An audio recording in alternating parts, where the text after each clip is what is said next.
What it is, party people. Here we are playing some D&D. I'm going to start things off. We had a quick practice session last week, and so I'm going to start things off by telling what happened last week and kind of in the pseudo session that was in between. And so first off, we've got MX, Harambe, Walker, Boondle, and who am I forgetting? Oh, we have Sergeant Whiskey, who isn't actually here right now, but will hopefully be showing up late. Boondle is going to show up late too. And the shenanigans of Jenks, Norster, Conovar, Vlad, and who am I missing? Are we missing? We're missing Bunduru. That's who we're missing. So first off, let me pull up kind of the history of what happened. Basically, these guys were all sucked from their own natural places in the world into what was essentially a cage below an arena. They went out and kind of this was a bit of a practice session. They went out unarmed and fought off seven goblins. I think that Jenks pulled the MVP there with 4 kills stealthily behind them. And then after that win there, they were transported by Sheo, the guy that was kind of moving them about, to the Deep Dive Tavern, which is what you're looking at right now. And they've spent the last week here getting into various shenanigans.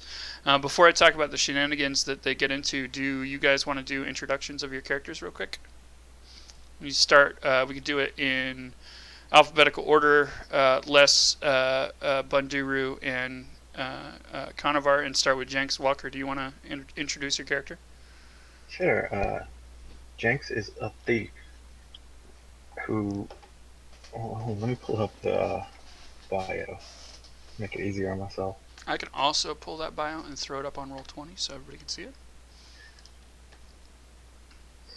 So Jenks is a thief who came from nobility and basically shunned the pompous lifestyle, and has pretty much made his living duping noblemen's wives into sleeping with him and stealing from their husbands. That's awesome. I'm sure that some of our other characters will really enjoy his shenanigans. Norster, you want to go, MX? Yeah, Norster is a paladin.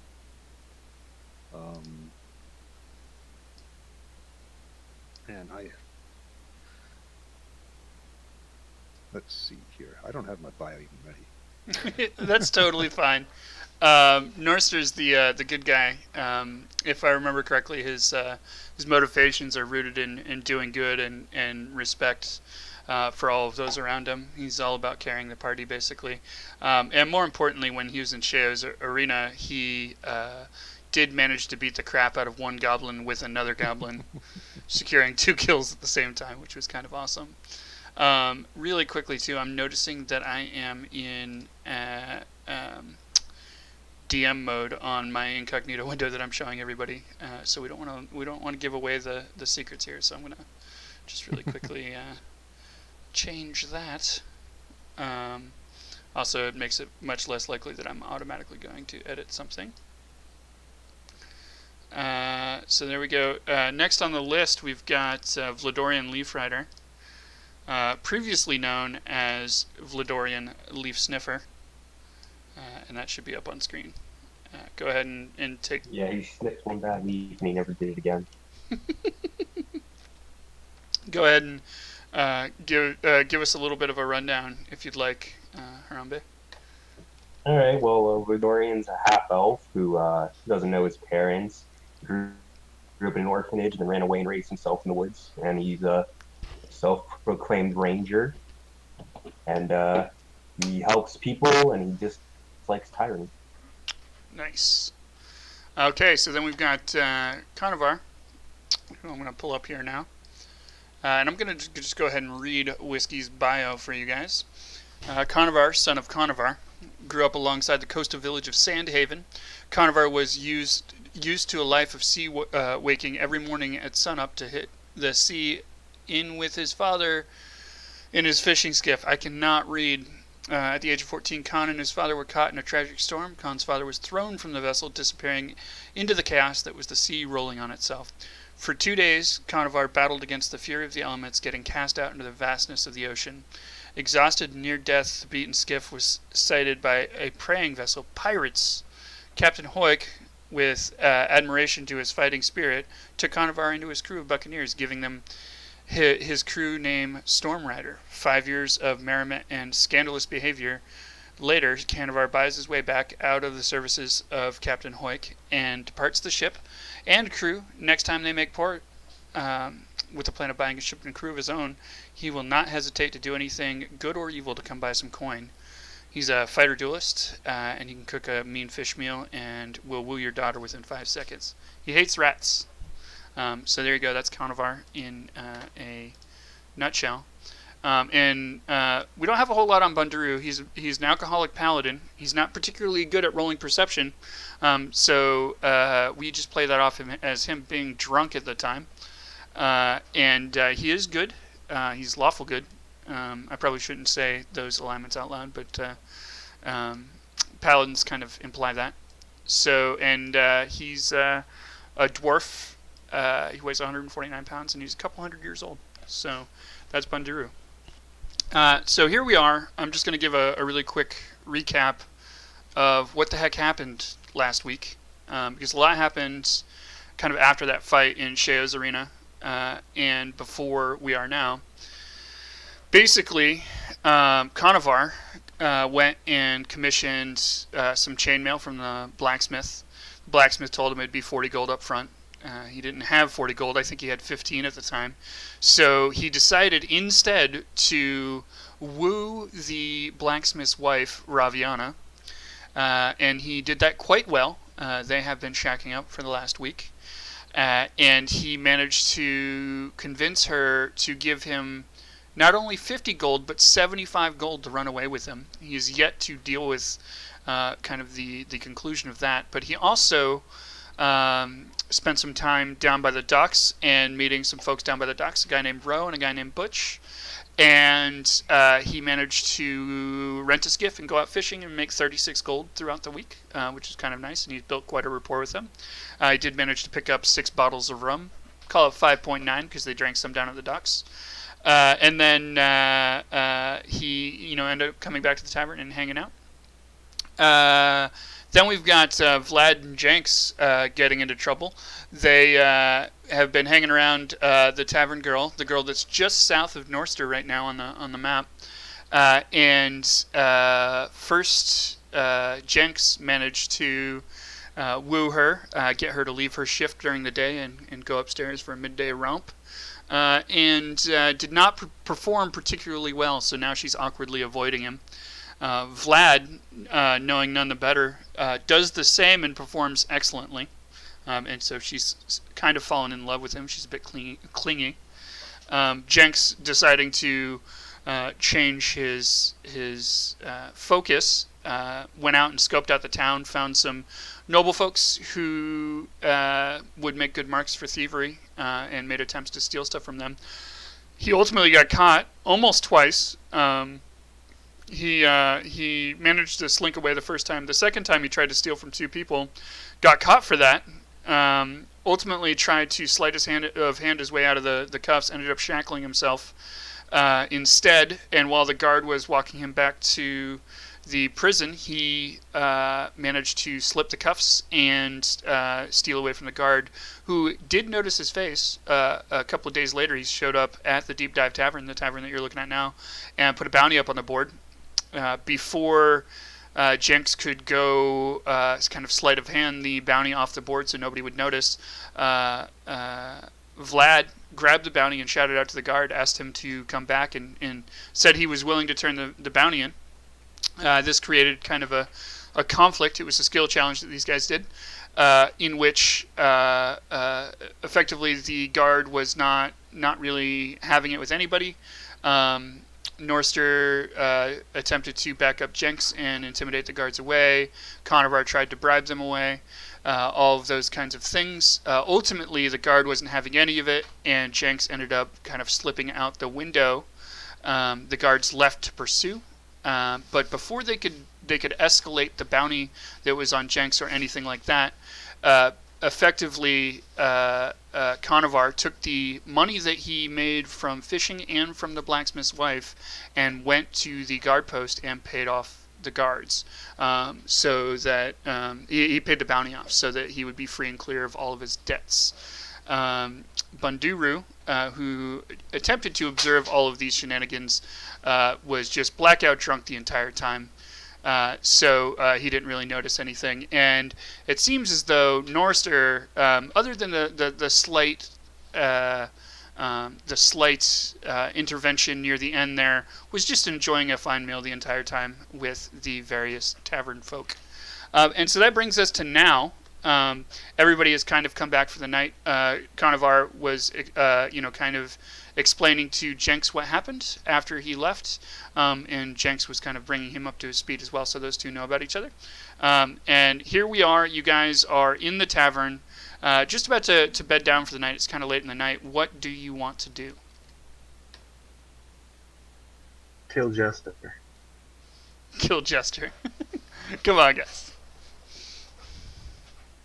I would say Jester's Boondle, maybe. Sorry, can you repeat that again? You guys, the whole thing. No. You guys, No.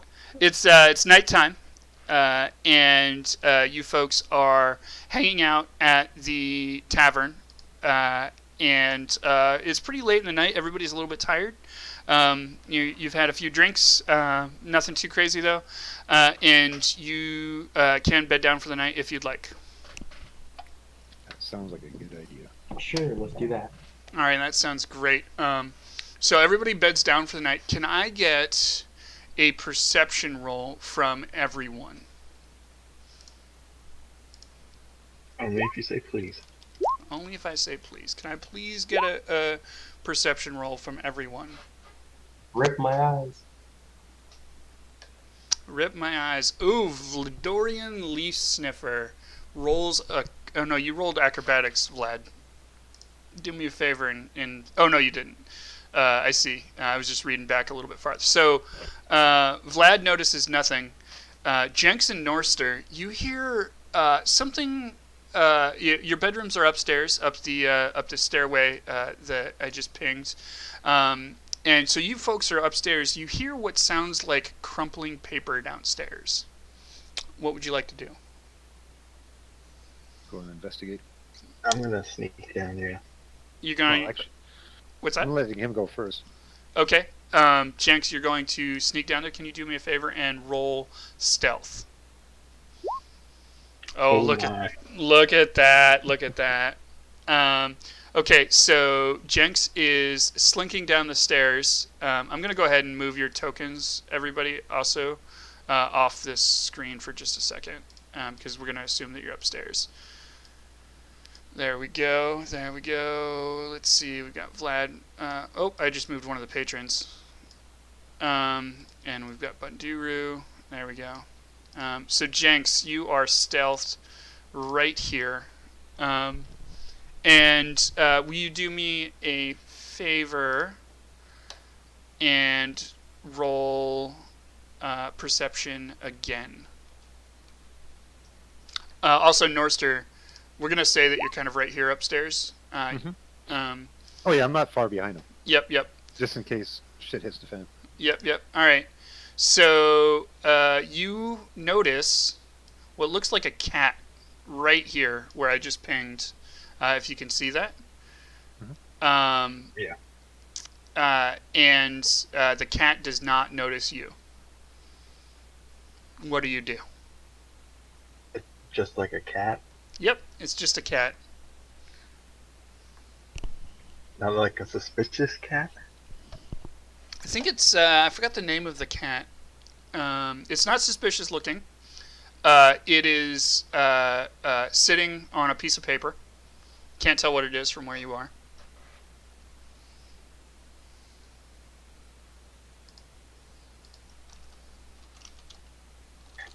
Jenks goes back upstairs. Okay. Jenks goes back upstairs. And said it's just a cat. To Norster. Okay. So Norster, you know about the cat now. Mhm. Do you guys want to do anything? Can I? I'll use my divine sense. Okay.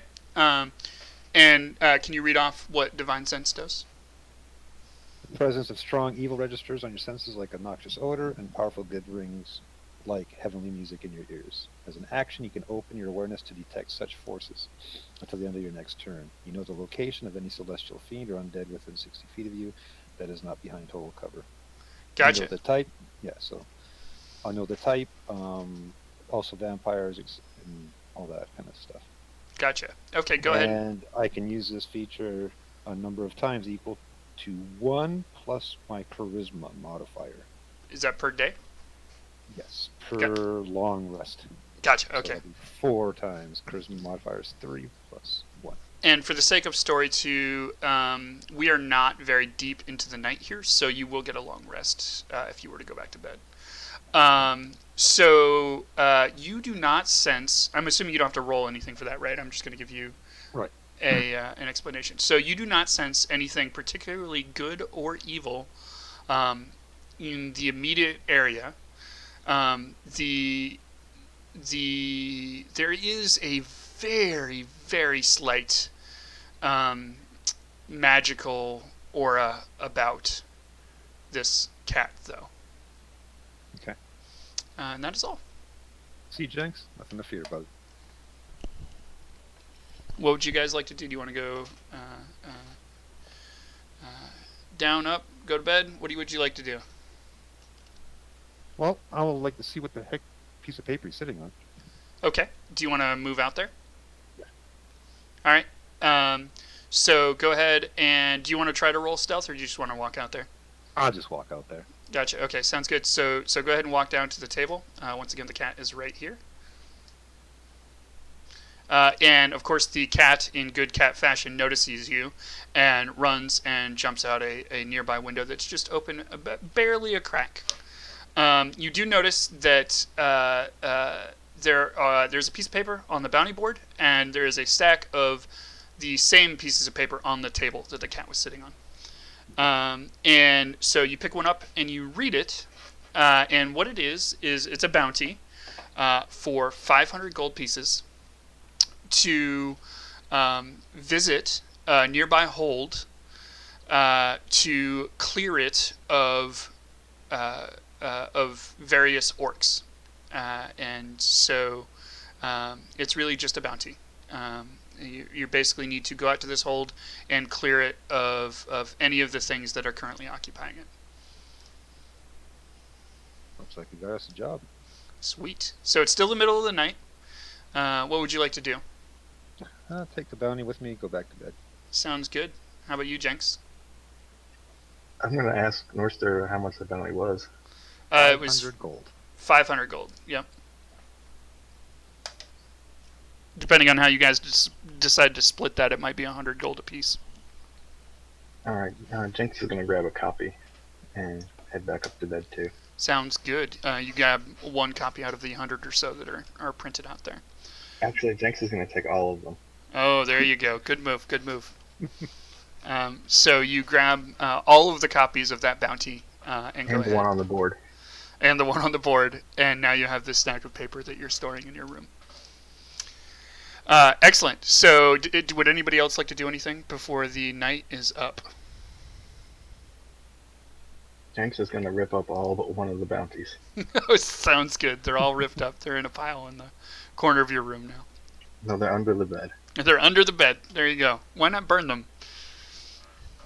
We've been down that road before. Don't want to burn the place down.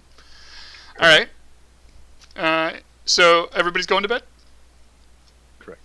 Sounds good. It was a rather uneventful night. You wake up in the morning, and you're in the inn. You can hear bustling downstairs. There's a number of patrons downstairs. Everybody kind of files down to their regular table and hangs out around their normal table. The waitress comes over, feeds you folks breakfast. You feel well fed and good to go for the day ahead of you. What would you like to do? Need to remind you that you needed to do something with your stream, JT. To my screen. What am I doing? Stream. Oh, to my stream. What am I doing to my stream? You were gonna shut it down real quick. Oh, I already did that. You're okay. You did that. All right. Yeah, mad ahead of you. Mm-hmm. So you guys are hanging out in the inn. What would you like to do? Upon closer investigation of this, the bounty poster, you've found that the place that you were going is a place that was once called Lisa's Hold, and Lisa is spelled really weird. It's Lieca. Okay. And I mean that in the nicest way possible. There's nothing weird about that. So, what would you guys like to do? I'm gonna ask Norster if he has his candles ready. I do actually. There was in the in-between sessions, there was a big part where Norster asked Conovar to get candles half a dozen times. I thought I had lost mine from my backpack, but now I have more than I had before. Nice. Yeah, you guys, you have a potential quest in front of you. You have no idea where this place is. What would you like to do? Ask directions. All right, who would you like to ask directions of? Always ask the bartender. Always ask the bartender. All right. So Norster I goes. suggest that Vlad asks the All right. barmaiden. Oh, Vlad asked the barmaiden. Okay. Vlad, would you like to comply? Sure. All right, sounds good. So you go ahead and ask the barmaiden. Can you go ahead and roll a persuasion roll with advantage?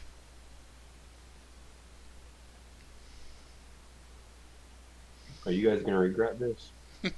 He gets advantage because he's bet her before. Ooh, you didn't get the critical fail, which is good, which is really good. She says, she hesitates for a really long time. She's like, I'm pretty sure I've heard of this place before, but I can't remember much about it. But you know what? I think that Torque might know something. Why don't you ask him?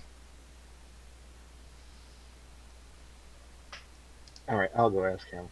All right, Thanks, we'll go ask him. sounds good. Who is that one? Yeah, I suggest somebody else do it. Torque is the bartender. I'll do it. All right, go ahead and talk to the bartender. Instead of rolling persuasion, actually no, yeah, go ahead and roll persuasion. Excellent. So you ask Torque where Lisa's Hold is, and he says, I actually used to live there, and it's not far away. It's about 5 miles away. It's up to the northeast of here through the woods, and you can go along a path here. But you know what? Knowing where it is only half the battle. I used to live there. I know that place in and out. I know it like the back of my hands. If you make it worth my while, I can give you a little tip. Well, Jenks asks how much his while is worth. Can you go ahead and roll persuasion for me, Jenks? You roll a 9. He says, it's been pretty slow here other than you folks. How about 10 gold? How about 5? You want to roll persuasion again? There you go. All right, fine. 5. That's fine. Oh crap! What's up? I totally forgot to roll my starting money. Oh, actually, your background and your class tell you what your starting money is. Yeah, that's what I mean. I forgot to put it in there. Oh, gotcha. So Jenks, 5 gold. He holds out his hand. I give it to him. All right, take 5 gold out of your inventory for me. I already did. And he says, okay, about a mile out you're going to see a collection of trees. You can't miss them. One of the trees in the middle is red, and the four around it, like you ever look at a dice before you see the 5 on a dice? The tree are in that shape. The middle one's red, and the four around it are yellow, in the middle of what is ostensibly a green forest, right? At that point, instead of continuing northeast to the hold, go ahead and deviate east along a path. Once you're kind of away from the main path, you can't really see it from the main path, but once you're away from the main path, it'll become clear to you that it's a little bit more trodden than the rest of the forest. Go ahead and follow that until you see a waterfall. Now, when you can first see the waterfall, make sure that you stay to the eastern side of the river, and then near the top of the waterfall, you'll see another set of paths that kind of go various directions, and a bridge that goes across it. Don't go across the bridge. Follow the water path north a little ways, and eventually you'll see on your left a cave that has a bunch of stuff overgrown over it. You can use that cave to come in the backside of the hold, and you don't have to deal with the big barred doors in the front of it. And I also want to make sure that you guys know that that place is full of orcs. And not only is it full of orcs, but there's something big there. I don't know what it is.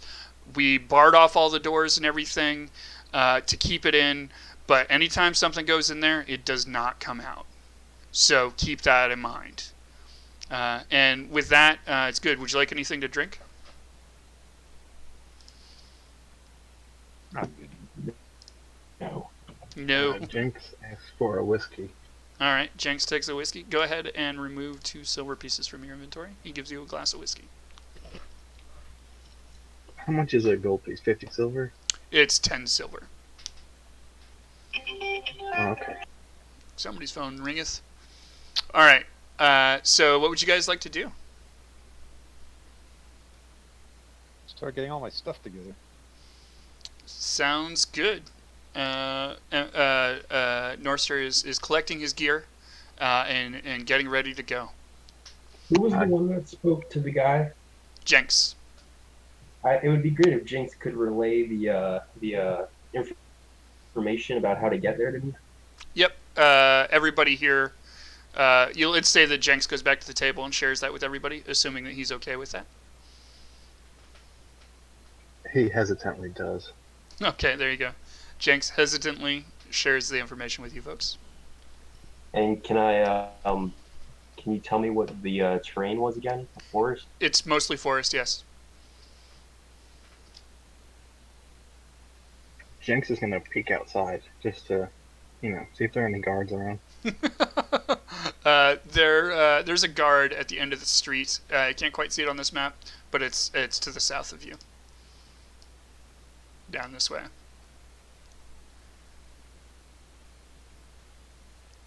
You're also no longer a wanted man, Jenks. Carnivar told you that.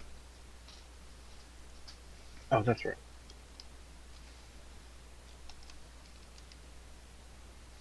So, would you guys like to depart? Would you like to stop, get some supplies or anything like that? What would you like to do? Jinx is ready to go. I think somebody should go pick up something. Pick up what? I don't know, but they should waste some time until we can get our other party members in here. Oh, it's that's fine. I mean, it's a 5-mile journey. That's going to take a little bit. Oh, I'm ready to go then whenever. All right, that sounds good. I also believe I should be leading our group on the travel. Jinx thinks that's a great idea. I have a natural explorer, and I chose the forest last time, so difficult terrain, we won't get slowed down. We can't become lost except by magical means, and even when we're engaged in other things, I'll remain alert to danger. Oh, that's kind of nice. So, does that mean that you can find things easier as well? When I forage, I can find twice as much food as I normally would. And I can also track creatures and learn about their exact numbers, sizes, and how long ago they passed through the area. All right, that sounds great. So what we're gonna do is we're gonna depart if you guys would like, and the 5 mile journey is going to be somewhere around 2 to 3 hours of just straight up normal travel. Now, Vladorian, I'm going to give advantage on all of the kind of. I'm going to have him roll nature for me with advantage because of his explorer, as well as history with advantage because of explorer, in order to make sure that you guys can find the place all right.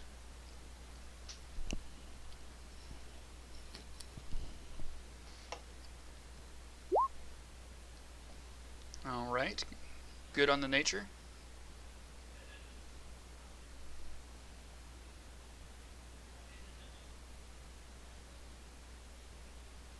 Can you give me a history roll too, Vlad?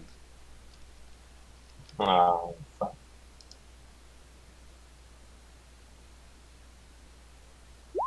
There you go. So you folks are rolling out. You actually rather easily find your way to the cave entrance just beyond the waterfall. And the trip is entirely uneventful. You managed to avoid what was a very small band of orc raiders, kind of moving out and about, and you can see as you were moving through the area, you can actually see the hold from where the cave is.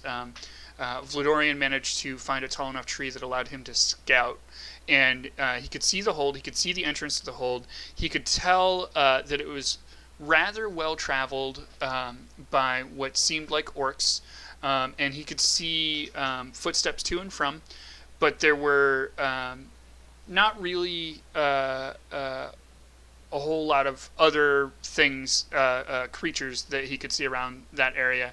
He did see where a number of what were probably human or dwarf adventurer type tracks went into the hold but never came out. And so it seems as though people have tried this before and were unsuccessful, although it does look like all of the tracks assault the front door of this hold directly. There are no tracks anywhere near this cave. As a matter of fact, you're not certain that Torque's information is right, but here you are just outside of a cave that ostensibly is exactly right where it's supposed to, and ostensibly goes straight into kind of one of the maintenance tunnels of this hold. What would you folks like to do?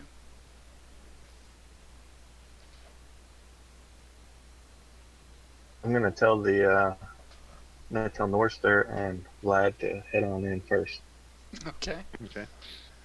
And your terrain here is changing from forest to underground, so those benefits the Vladorian got are no longer a thing.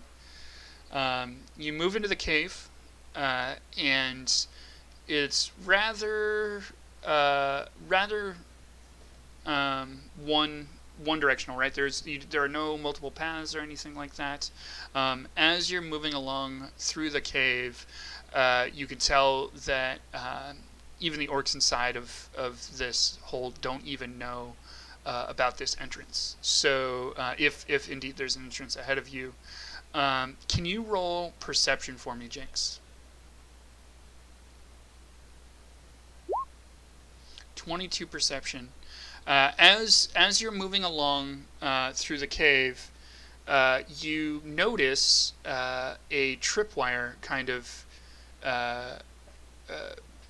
spanning the width of the cave. And as you're walking very nimbly footed, and you're keeping a very close eye on things. And just about 3 inches before Norster walks right through the tripwire, we're pausing. What do you do? How close am I to him? You're right behind him. I'm gonna grab him and pull him back. Sounds good. Vlad is also there, just about to walk over it. I say, "Oh wait, don't, Vlad." All right, there we go. So everybody stops. Like real quiet, like that. Yeah. Like barely audible. All right, sounds good. So you grab those guys. and you hold them back, and you whisper to him. No. I grabbed Norster. Oh and yeah, then, yeah, and you whisper to Vlad to stop, and I'm assuming Yes. Vlad stops. Yes. And so everybody Yeah. kind of startled like looks around, and eventually they notice too this tripwire across the ground. What would you like to do?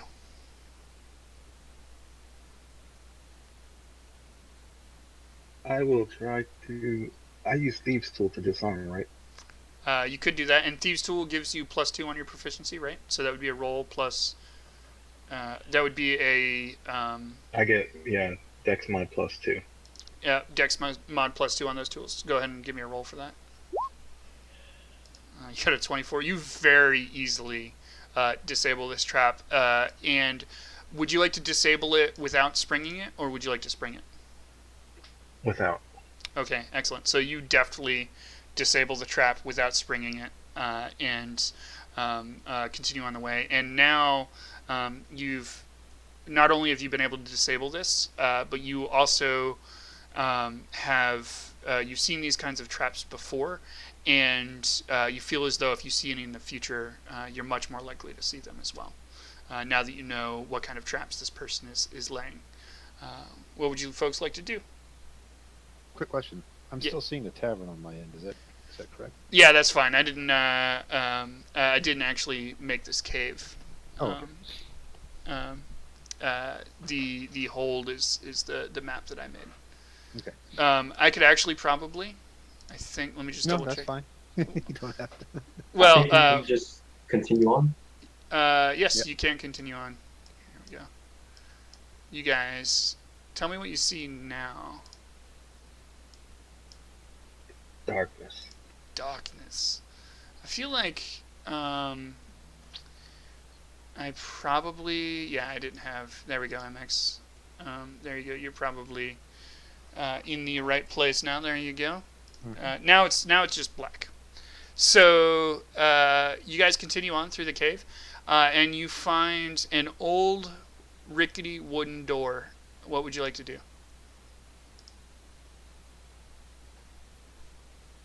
Who's I'm in going to front? inspect it. You're gonna inspect it, and this is so Jinx is going to Yeah, inspect the door. Jinx will, yes. Can you go ahead and roll perception for me?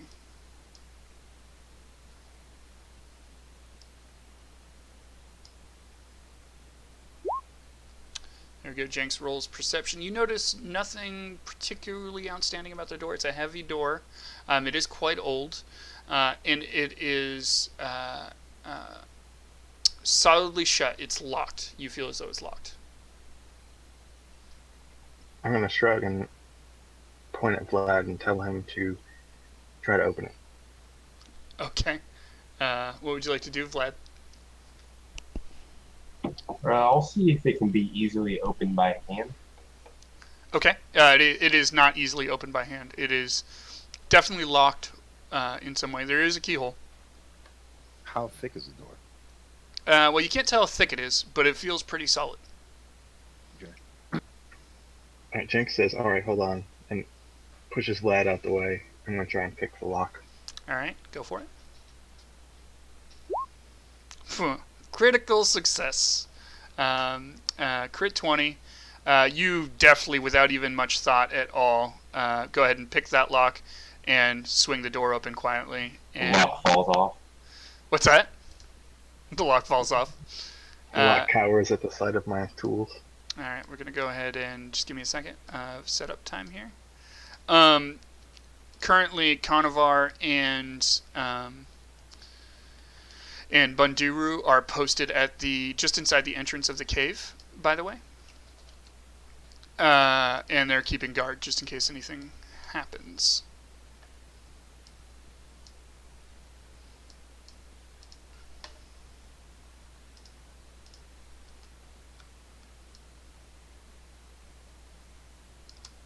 There you go. You folks probably can see that. Can you see? All right. Yeah. Excellent. So you're looking at a hallway.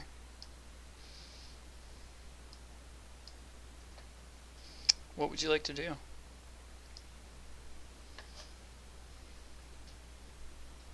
I guess we'll head down the hallway. All right, sounds good. Who's in front? I'm gonna tell Vlad to lead the way. I think Jinx should lead the way. All right. What would you guys like to do? Oh, Body wow. shield. Jinx is the one who will see any traps, right? He will see traps. All right, Oh. Jenks is gonna go first, but I'm gonna stealth. All right, sounds good. I didn't have my Twitch alerts on, so I just fixed that. Somebody just followed or hosted, and I didn't see who it was, so I apologize for that. Whoever you were, feel free to speak up in chat. So what did you say? Jenks goes out ahead? Yeah, stealth. Okay, so do me a favor and roll stealth, which you did. You got a 22. You are seemingly very hidden. Go ahead and put your character where you'd like to go. Can I stealth behind him? If you roll stealth, you can try. God damn it. You aren't even a little stealthed. So, Jenks, what would you like to do? Looks like maybe you're poising yourself to peek around the corner. Yes. All right, so you look down the hall, and you can see what looks like a fork. You can see a door at the end of the hall, and you can see something shooting down to the left. What are you going to do here? I'm gonna move up to the little fork and check out what's going south. All right, sounds good. So you look south, and there's what you see. A little bit of a blood stain going around a corner, and what looks like a teepee or a tent inside, of all places, down at the end there.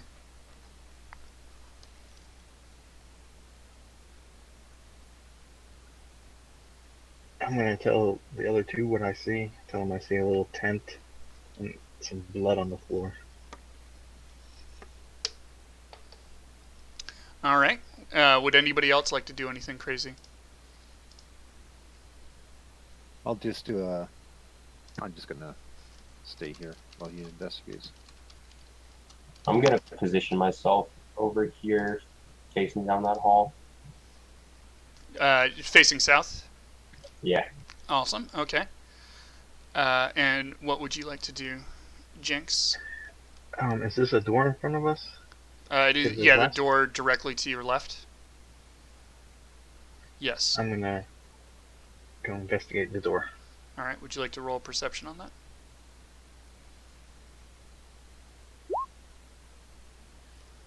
$11. You notice. So the door is it's a solid door. It's not locked, although it does have a keyhole, and you can see through the keyhole, although you can't see much. You basically can see that. And that giant mess in the middle looks like a pile of bones, maybe, and a ton of blood. I'm gonna tell them we should not go that way. Okay. Lots of blood and bones. You also find that you have maybe an unnatural sense of this place. Ahem. Somebody saw the map during the week, but I changed it. I told you I deleted it. Mm-hmm.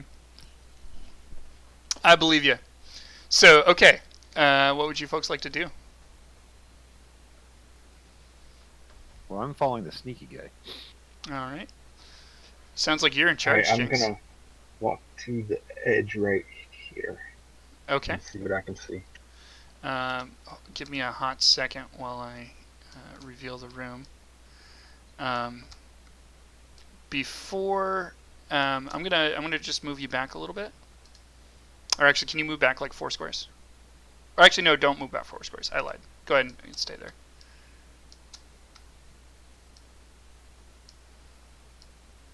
You see a guy right there, and I'm revealing map to you as we go. And he looks like a magic user. You see more tents and a fire. And you decide you probably ought to stand where that blood is probably where you'd be the most hidden. You still rolled stealth, so I'm going to say he hasn't seen you. All right. What would you like to do? I mean, like he's a guy, like a human. Nope, he looks to be orcish in nature. And he looks to be carrying a staff that is glowing just slightly. All right, I'm gonna back up to Norster. Sounds good. I tell him that there's an orc in there with a light in his staff, like some kind of lantern in his staff. Okay. What are you guys thinking?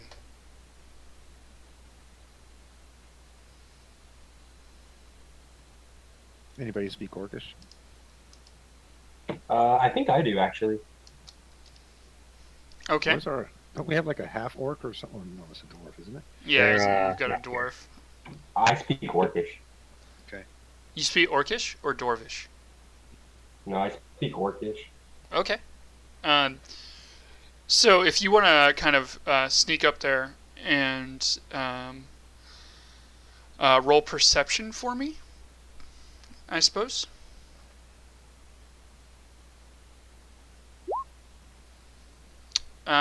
So you hear them talking, but you don't hear them say anything of consequence. They're mostly talking about day-to-day stuff, people complaining about chores.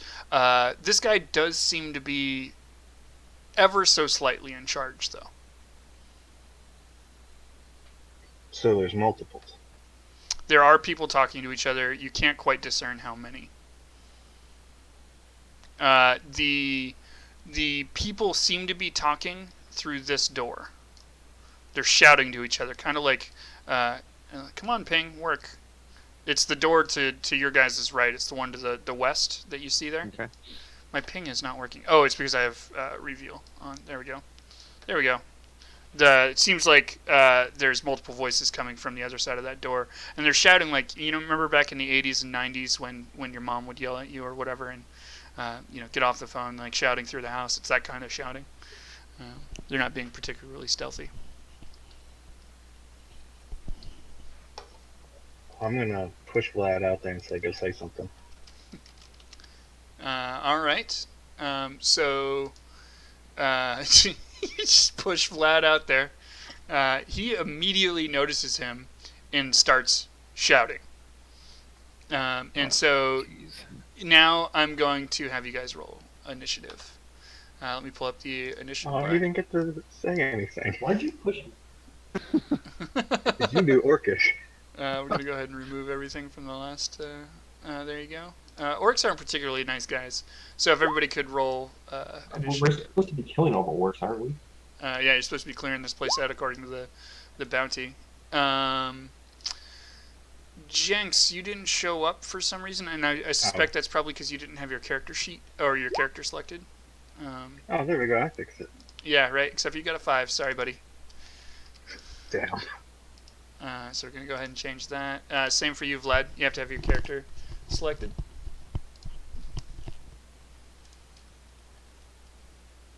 Did you see mine? I do see it, but click on for it to show up on the turn Yours order. did not pop up. Make sure you have a token. Yeah, selected. make sure you have your character token selected before you roll, and then you can add it in. And then I'm gonna go ahead and put shaman in here, and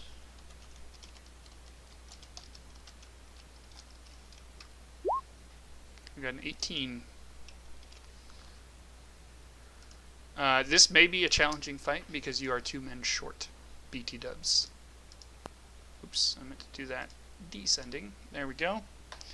So now here we are. Here's what we're looking at. We're looking at the 3 of you versus the 1 of him. Because Vlad was shoved out there first, he was a little bit on his toes, and he managed to hear the shaman shouting, and gets to take a quick turn. Oh, actually, I completely forgot to roll these guys. I'm going to roll them privately, though, so that you don't know how many there are. Are we Okay. able to see where they're at? Not until you see them, no. Okay, so go ahead and act, Vladorian. What would you like to do? All right, I'm gonna move over to this corner, and then I'm gonna take a shot. Okay, sounds good. For fuck's Oh, sake! you rolled a critical failure. So you drop an arrow into your bow and you pull it back, and as you're pulling it back, just you go to fire it, and just the pressure of the bow snaps the arrow. It seems like it was a very poorly made arrow, and just makes a large crack. Would you like to do anything else for your turn? No, I think I'm good. All right, sounds good. So the shaman is up, and he is going to go ahead and move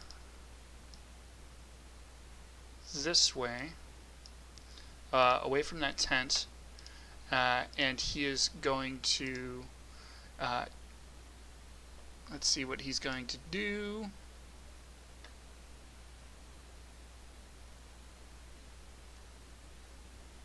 He's going to grab a nearby spear, and he's going to roll an attack against Vladorian. Okay, Bill, sorry I'm late. Oh, Whiskey's here. Excellent. As you folks are starting to engage with these, Whiskey, you've got perfect timing. I'm gonna put Whiskey in the back here. Roll initiative for me with disadvantage, or maybe -2, is what we'll say. Alright, 2 seconds, just roll. What? Get him on 20 now. What's your AC, Vlad? 14. 14. Yeah. He just barely hits you. And he gets. Ooh, wow, this is probably really going to hurt.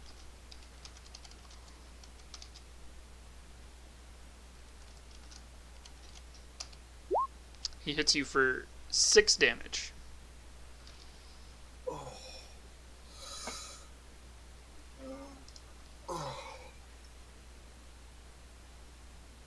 Right, do. I need to roll initiative, yeah? Yep. And so Sergeant Whiskey, the new person you're hearing right now, that is Conovar, and he's rolling initiative to get on the board. Okay, and the shaman then sneaks back over towards his tent and starts to kind of hide inside. Norster, you're up. Do something. All right. I need to move.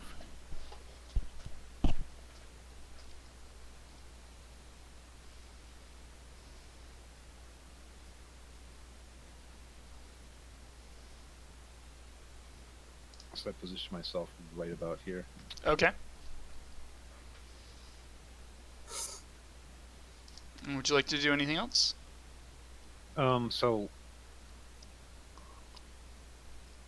this shaman is just he hasn't moved from his spot. He's just kind of hiding. Is that correct? Well, he moved out towards the fire here and grabbed a spear and then threw it and then moved back towards this tent and started to kind of take cover inside the tent. Okay, I don't see a tent. Oh, right. Now that you're out in the room, let me show you guys the rest of the room. Where's the you initiative go. roll? Forgotten. Between AC and speed at the top of your sheet. Yep. Lovely. Make sure you have your token selected. You didn't have your token selected. Oh, right, okay. Hang on. Where are we? Yeah, I see the roll. Yeah, it just didn't show up in the list. Oh, okay. If he rolls it with the token selected, I'll give him a 10. I'll change it to 10. Which actually means that he would be before Norster, but we'll retcon that. Well, I'll just make him 6. All right, so I got Can I attempt to intimidate him even more now that he's kind of cowering and hiding? Sure. Oh. So you rolled intimidation. You shout very commandingly at him, and he seems quite intimidated. He before he was just kind of hiding behind the edge of his tent. Now he's completely disappeared into his tent. He's hiding. He seems quite scared. There we go. We're gonna go move Conovar up there. Conovar, you are up. Right.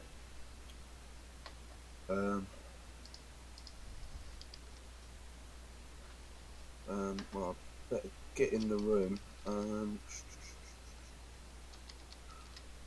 gonna move down to here, in front of Vlad. Sounds So good. he's got our backs. That's Jenks. And alright, and then gonna roll a perception to find out what's going on. To find out what's going on. You don't need to roll perception. You understand what's going on. There's one guy hidden inside this tent here, and he has shouted to other folks in the hold to get back up. And you had heard some folks kind of over where I'm pinging right now earlier. That's kind of the situation. Okie dokie. And as you are moving up, Bunduru Hello. walks up behind you. And if you could roll initiative for me, Bundle. Thank you, sir. I'm going to change your initiative to 6 as well, and you'll be right after Conovar. So, sorry, this place we're at, is this hostile or? It is quite seemingly quite hostile. You are in a place called Lisa's Hold. The gentleman here rather effortlessly found this place and came in the back door through a cave. Wow. Okay. And we don't know if he's hostile yet. Oh yes. He's hostile. He's hostile. He's already hit me. Yep, he Oh, hit Vlad for 6 points of damage. Now, How due many? to 6, Jesus. Yeah, Where are you? took him down to almost half health. And Norster has scared him into his tent. Oh, he's inside his tent. Yep, he's inside his tent. Which I presume is cloth. Can I can still shoot my longbow at him then? Yep, you can shoot your longbow at him with disadvantage to attempt to randomly shoot at the tent. Okay, I'll do that. Okay, go ahead and do that for me. We'll take your disadvantage number. And unfortunately, I think you've missed. Yep, you have missed.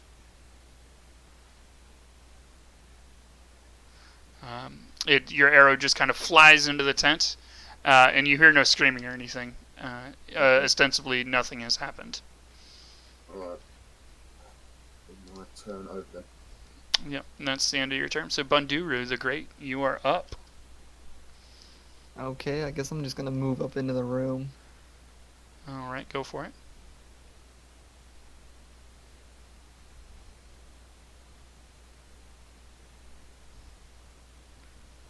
That's all I can move. Short little dwarf legs. Right. And would you like to do anything else other than moving? I have no range weapons, so that'll be all I can do. You do have an injured gentleman behind you. Ooh, do I? If I mess up medicine, does it hurt them? If you get a 1, maybe. Okay, I have a kind of good medicine skill, so I guess I'll turn around and try to heal. Okay. But you're a paladin, right? Yes, I am paladin. Just lay on hands, guaranteed. Yep. I don't have any of that set up. That was one thing I didn't set up, I guess. We can help you set that up. Actually, MX could probably help you with that after the session. Go ahead and MX, what's the roll for that? It's just guaranteed, right? He can do Yes, it's level times 5. for how much you can heal, right? Correct. Yeah, so you can just lay hands on him and heal him for up to 5 hit points. If that is what you would like to do. Okay, so what do I roll for that? Nothing. Okay. It just works. It just works. Okay, then yeah, I'll do that. Whoa, Boondle, what are you doing there? I have no clue. You It's don't have to roll. you're rolling Okay. 1d4. Hold on, I Like, fixed it. what? Don't know what happened. I hit enter, and that was my key to talk. Oh, gotcha. Okay, so you just lay on hands. Vlad, you are healed for 5 damage. I need to do some quick math here for some things that you can't see. Okay, there we go. Much appreciated. No problem.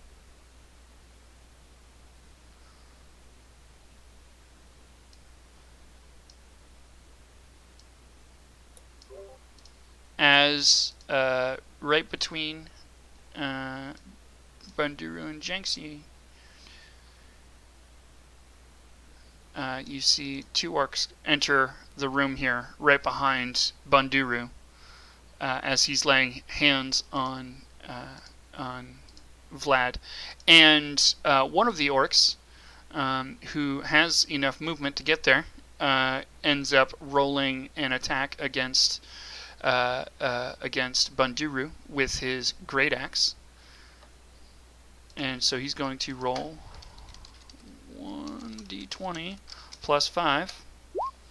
What's your AC, Banduru? My AC is 18. So he takes a swing at you with his great axe, and just as he goes to swing at you, you go to heal Vlad.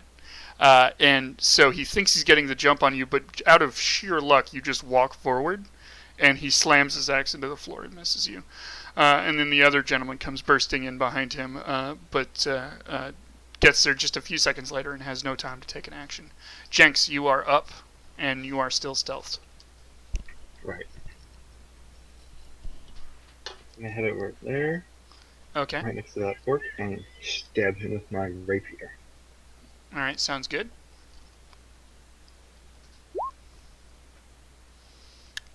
16 hits.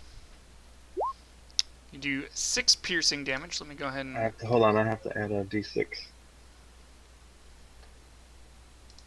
for sneak attack. Okay, go ahead and do that. So that was 5 more. So you did 11 total. Correct. So you grab your rapier and you stab into him, and you get him rather critically in the neck, and he is absolutely bloodied. So I'm going to go ahead and drop a bloodied up there for you. There we go. He's holding his neck down. He is in a lot of pain. Anything else you'd like to do? Did that break my stealth? It did. Alright, can I try and stealth again? Okay, go ahead. Because you have cunning action, right? Yeah. Alright, so you go ahead and roll again for stealth. You roll a 15. You are... we're going to roll against each of their active perceptions. So let's see. Boop, boop, which is 0. So we're just going to go roll 1d20 twice, actually, because the other guy's hiding. Oh, natural 20. Your stealth fails. Okay. Didn't even need the other guy to roll. The bloodied one, kind of in his gasping breath, me. points you out. What's that? I said, yeah, that one might have noticed me. Yep, right, just a little bit. So there you are. You can still see you, which is fine or whatever. Would you like to do any movement or anything else? Yes. Okay, if you do take movement, he'll get an attack of opportunity against you. I'm fine with that. Okay, go ahead. So you move back there. He takes an attack of opportunity against you. Let me go ahead and roll. He rolls a 24. I'm going to assume that hits. I mean, yeah, it does. All right, and that does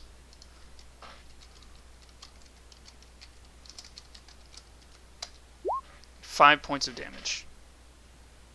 Okay. So there you go.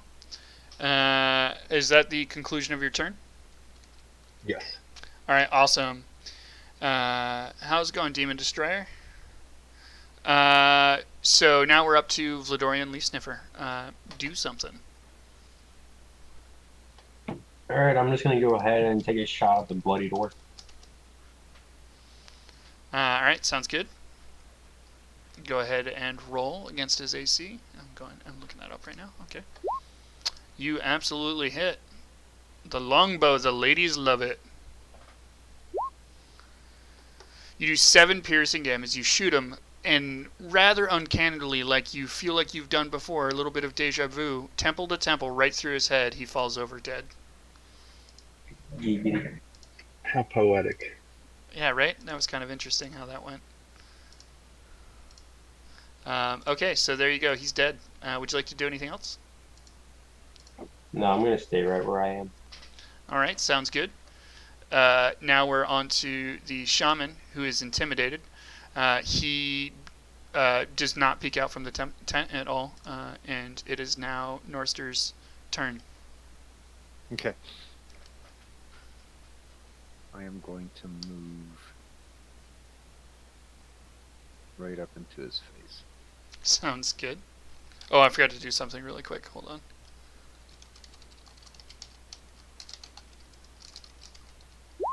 Okay. That was for me.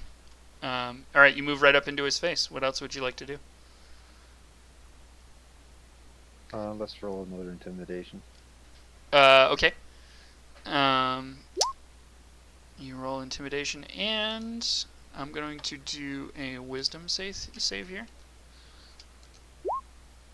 He rolls a 5. And so he is still very intimidated.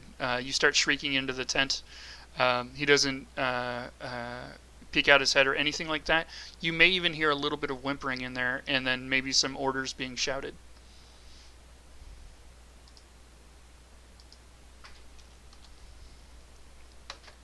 Now my my intimidations also lower his AC a bit, doesn't they? Or is it a just a roll check? I am just to kind of metagame a little bit. I'm playing your Okay. intimidation as if you are applying the fear Okay. debuff to him, which means that he will not act towards you at any point during a turn and spends the entirety of his turn trying to get as far away from you as possible. Cool. Even if it provokes attacks of opportunity from other people. And I didn't move him because you couldn't see in the tent, but he's actually in the corner. He can't. He's cornered, literally. Okay. Which is good because he does a lot of damage. Mm-hmm. Okay.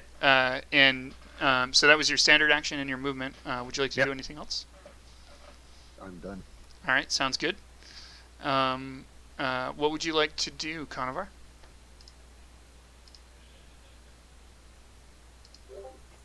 Okay. I'm going to take care of this shaman. What was that? I think we need to take care of this shaman. He's issuing orders. All right. You can do that if you'd like. 6. Yeah, I'm not. I'm gonna turn you a bit up in Discord as well. I'm having a little bit of trouble hearing you. Yeah, so I'm going to move outside the tent. All right. Sounds good. Sort of looking in. He's far away at the moment. I'm going to shoot my longbow at him again. All right. Sounds good. Shoot your longbow into the tent. This time you can see him. So go ahead and roll just a normal roll. You shoot a 13 against his 14 AC. So you shoot your longbow in there. It's a little bit dark though, and he kind of shifts around a little bit. And honestly, he's just trying to like claw at the back and stuff to get out. And you miss your arrow. It very nearly hits him. It just hits just to the left of him and does no damage to him. Okay. All right, Bundur the Great, you are up. Okay, so I can step on this dead orc, right? Yes, it's considered difficult terrain, which takes twice as much movement, but absolutely you can. You know what? I'm just gonna go around him. I'm gonna come to this point Mm-hmm. and then use my great sword on his face. Sounds good. Go for it. And you absolutely hit him. You go to swing your greatsword, and as he's coming in the door, he kind of uses the door to try to use it as a shield, but fumbles a little bit, and you just greatsword right into his face, and you end up cleaving off a large chunk of his cheek and cheekbone, and he doubles back in pain. Go ahead and roll damage. Whoa, what's going on there? No. Obviously, I can't push. Change your key so it's not enter. Yeah, change your key to not enter. Let me change it real fast. Hold. I don't have a not enter button on my keyboard. Just use the first one. Yeah, that's what I'm going to do. I scrolled up. For everybody that's wondering, that's an 11.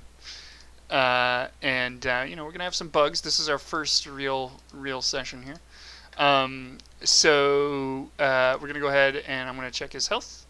And he has health. Okay, you roll an 11 against him, and much as you would expect when cleaving off the cheek of an orc, this man is quite bloodied.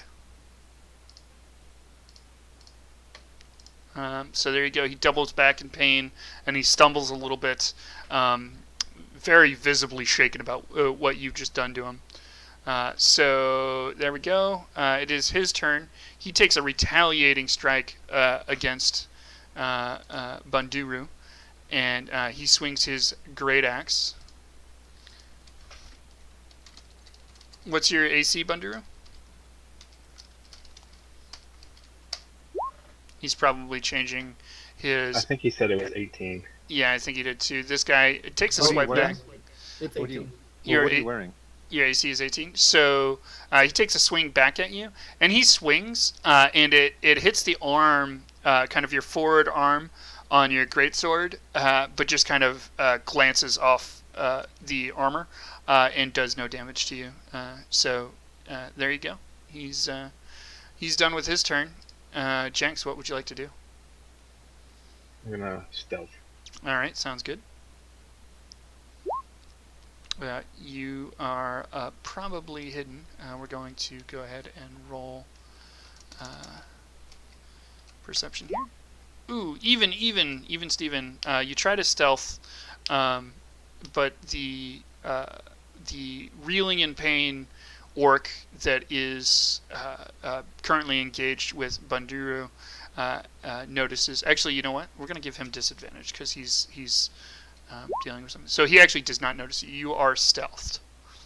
Alright, and then I'm gonna move up a little bit and throw my dart at him. All right, sounds good. Your dart, it manages to just kind of stick to the door, like maybe 1 degree to the right of the opening. It sticks to the door on the north side. This is a double door, and it just sticks out of like maybe a centimeter away from the edge of the door, and it does not hit him. Looks like Okay. it's Vlad is up. I'm gonna move right back here Oh, okay, yeah. before my turn's over. Good call. So you go ahead and do that. Vlad, what would you like to do?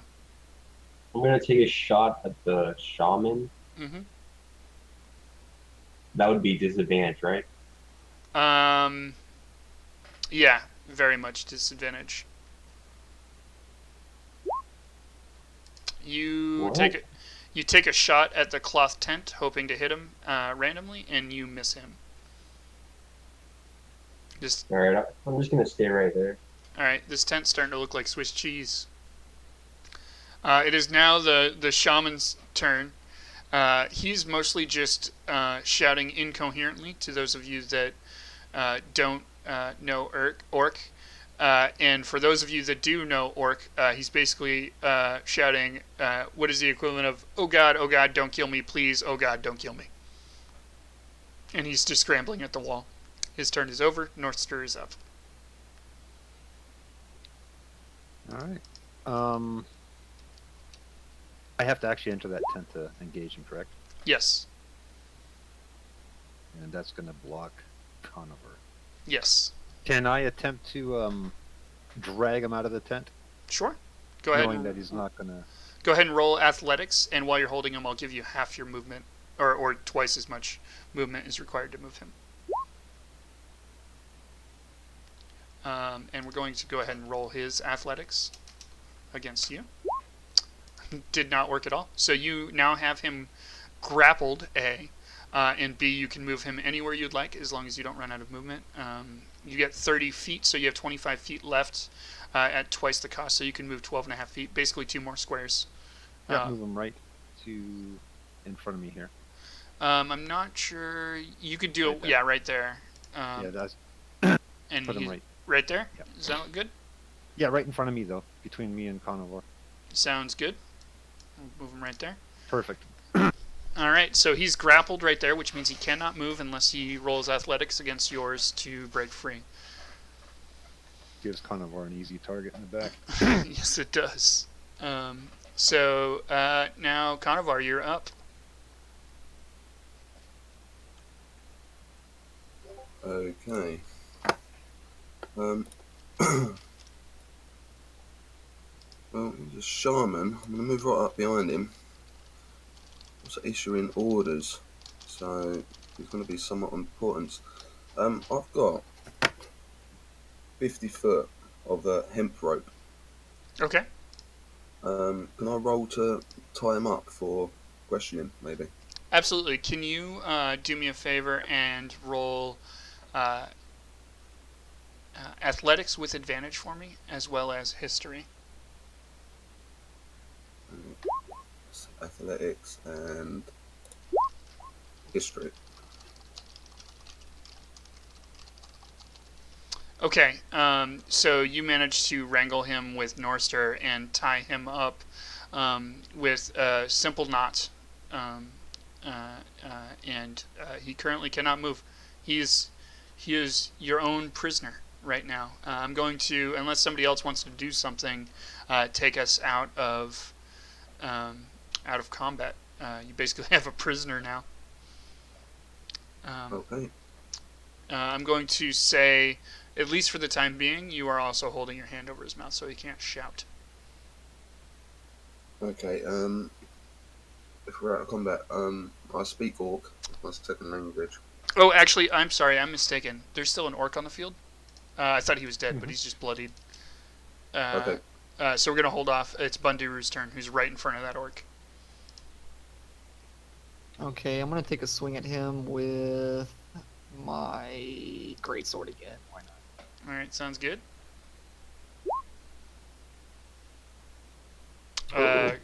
Critical fail. So you go ahead and you take a swing at him with your greatsword, and in the process of doing so, he kind of uses the door as a shield and slams it shut so that you can't get at him. He's now securely on the other side of this door. And that, as they say, is that. It's his turn now.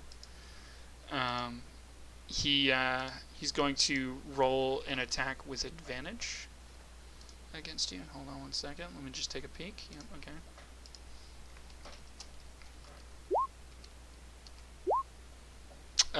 And just as that door is shutting, it swings back open.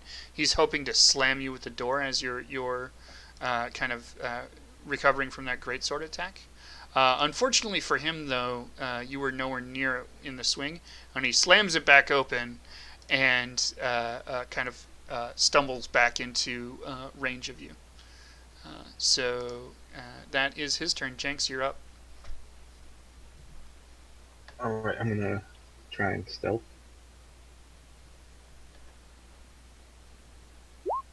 Much as the every beginning move of Jenks. Yeah, right. Okay, and we're going to go ahead and roll perception with a disadvantage from the folks on the field. Or disadvantage for the shaman. Nobody noticed you go stealth. There we go.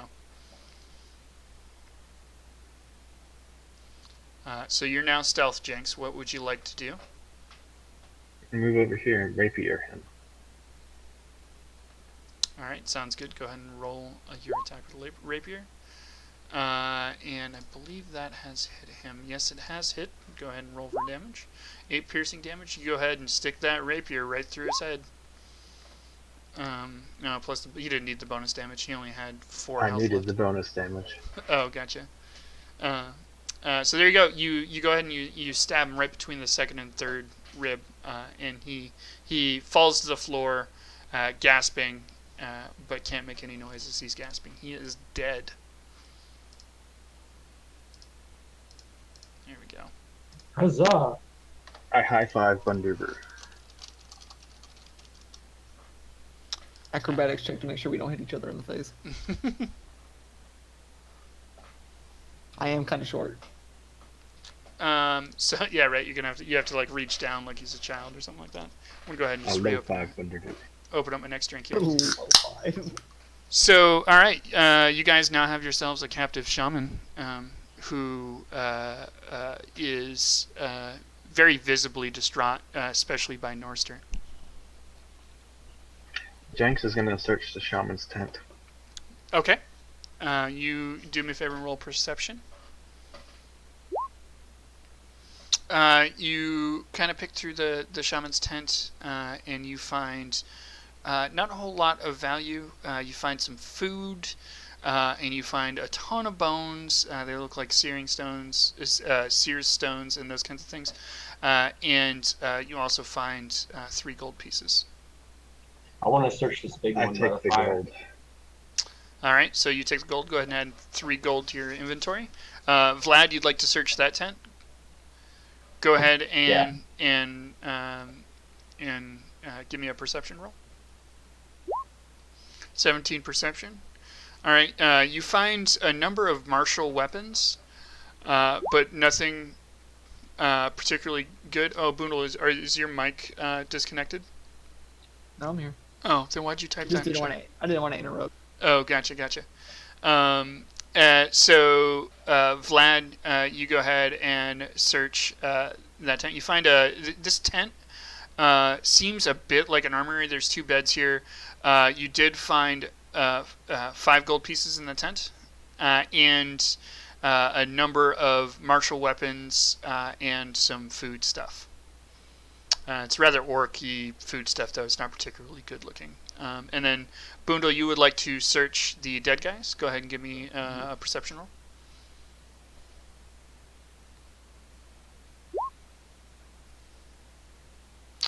So you search their bodies, and there isn't anything particularly of consequence on them.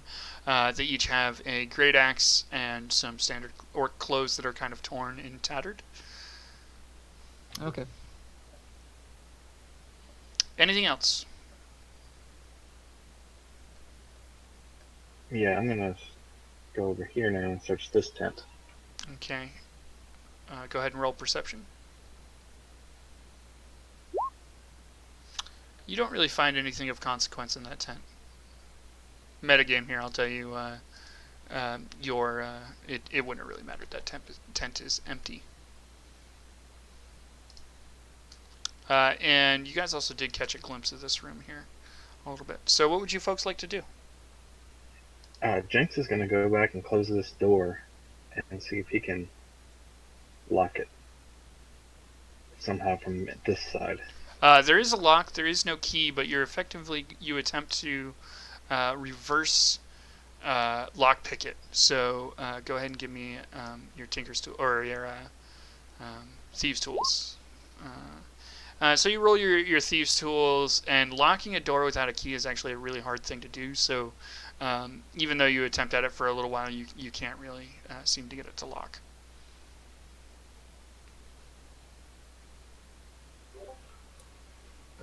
We have this guy tied up. I speak Orc. Is there anything you guys want to question him about? How many more? Okay. And how would in what way would you like to ask him that question? Well, I want to slap him across the face. He's sort of bumbling and crying, don't hurt me and stuff. Mm-hmm. I'm going to slap him across the face, get his attention. Okay. And, Go ahead Yeah, and roll intimidation for me. asking how many more are in the building. All right, so you roll intimidation against him. He's super hesitant to help you out. He spends a lot of time struggling, and he gives you some vague kind of thoughts. He had his two brothers, which you and not actual brothers in Orc. It's just the kind of the way he represents them. His two tribe members, clansmen, that you had killed, as well as another throughout the keep. And you were asking, right, how many of orcs were around here, right? Mm-hmm. And there are three out Yeah. on patrol. Right, okay. I'll intimidate him some more just to make sure he's telling the truth. Can you actually roll insight instead of intimidation?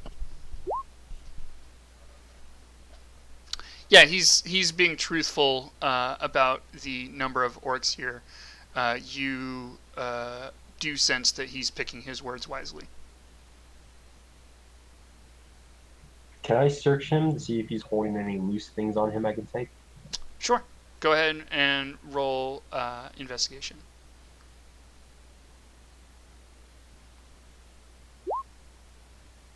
You don't really find anything of consequence other than some random reagents. Near him, although not being held on him, is also his staff, which seems to be magical in some sense, but you're unclear how.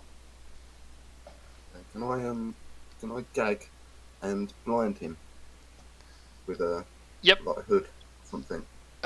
Yeah. So let's say that you cut a piece of cloth from um, the nearby tent, and you drape it over his head, and then tie your rope up around that. So now he was already gagged from before. Now he's got a hood over his head, and he is tied up. Jenks says that's a waste of time and slits the orc's throat. All right, there you go. Good lord. Do me a favor and roll an attack against him. And that is good enough. I was giving you advantage on that attack. And go ahead and roll damage. Would I have sneak attack since he was covered? Yeah, nobody knew it was coming, let alone him. Yeah. Can I do we look over this whole room that all the tents are in, like, completely? Like, Yeah. there's nothing that could be secret? Yeah, it doesn't seem like there's anything particularly crazy in this room. It looks like it may have used to have been an armory or something, but it's been years and years and years since it was that. These orcs have been around for a while. All right, so you slit his throat, and he is now dead. What would you folks like to do? No. On his staff, was it actually glowing, or did it actually have like a lantern attached to it? It just had a very mild glow to it. It's an arcane glow. Who's got? I want to take his staff and backpack it. Can I get a weight on it? Sure. You grab his staff. It is 7 pounds. No, if I wanted to, well, shit. None of us is a magic user, so we can't really tell. Right.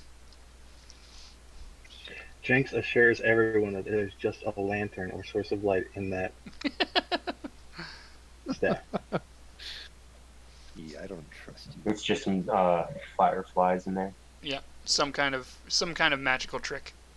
Jenks does not believe in magic, just FYI. So what would you folks like to do? You have 2 possible paths here, 3 if you count the way back from whence you came. Well, I'm a bit annoyed. Jenks is going to ask for a little bit of healing Brent, from Norster. body at Jenks. All right.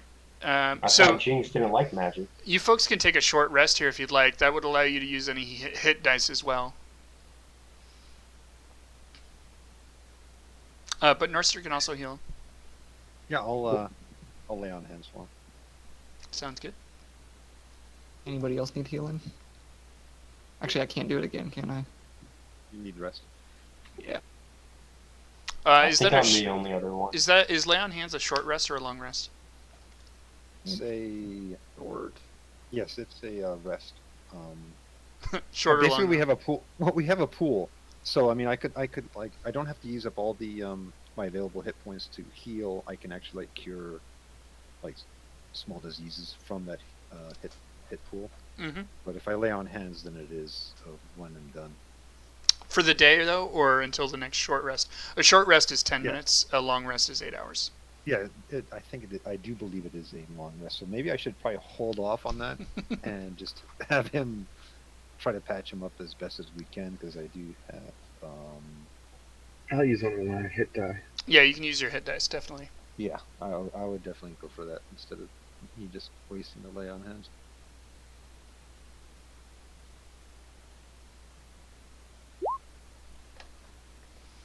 Okay, so you get 2 hit points back. So go ahead and add that. You can use as many of those as you'd like during a short rest. By the way, we're saying you guys are kind of taking a moment to catch your breath around this fire. Right, but we only get it back at a long rest, right? Right.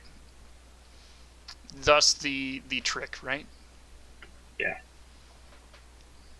I'm gonna let you guys kind of.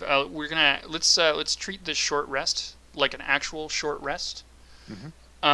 And I'm gonna just take a moment. Everybody can take a bio break or whatever. I'm gonna put the stream in AFK for just a moment, and re-up on drinks, take bio breaks if you'd like, all of those kinds of things. Cool.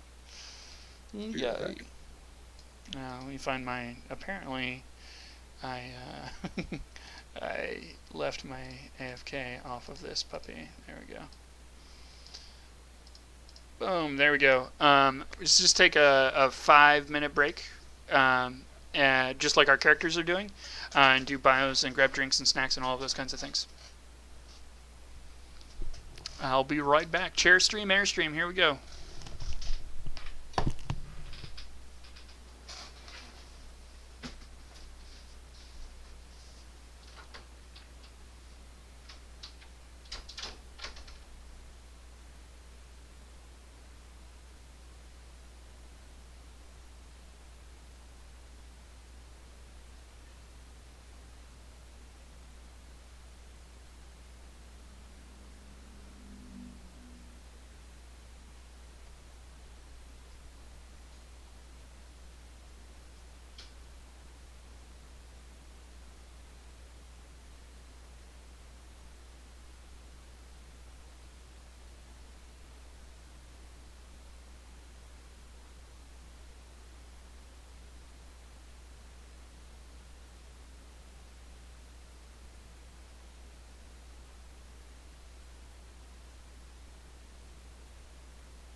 Alrighty.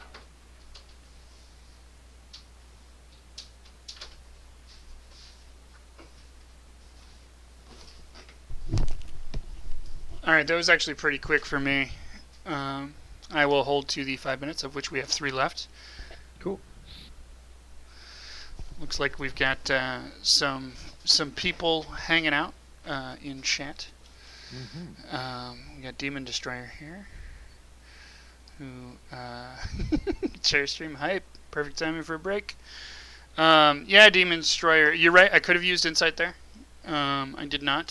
Sometimes it's hard to think about the stuff that you want people to do kind of off the top of your head.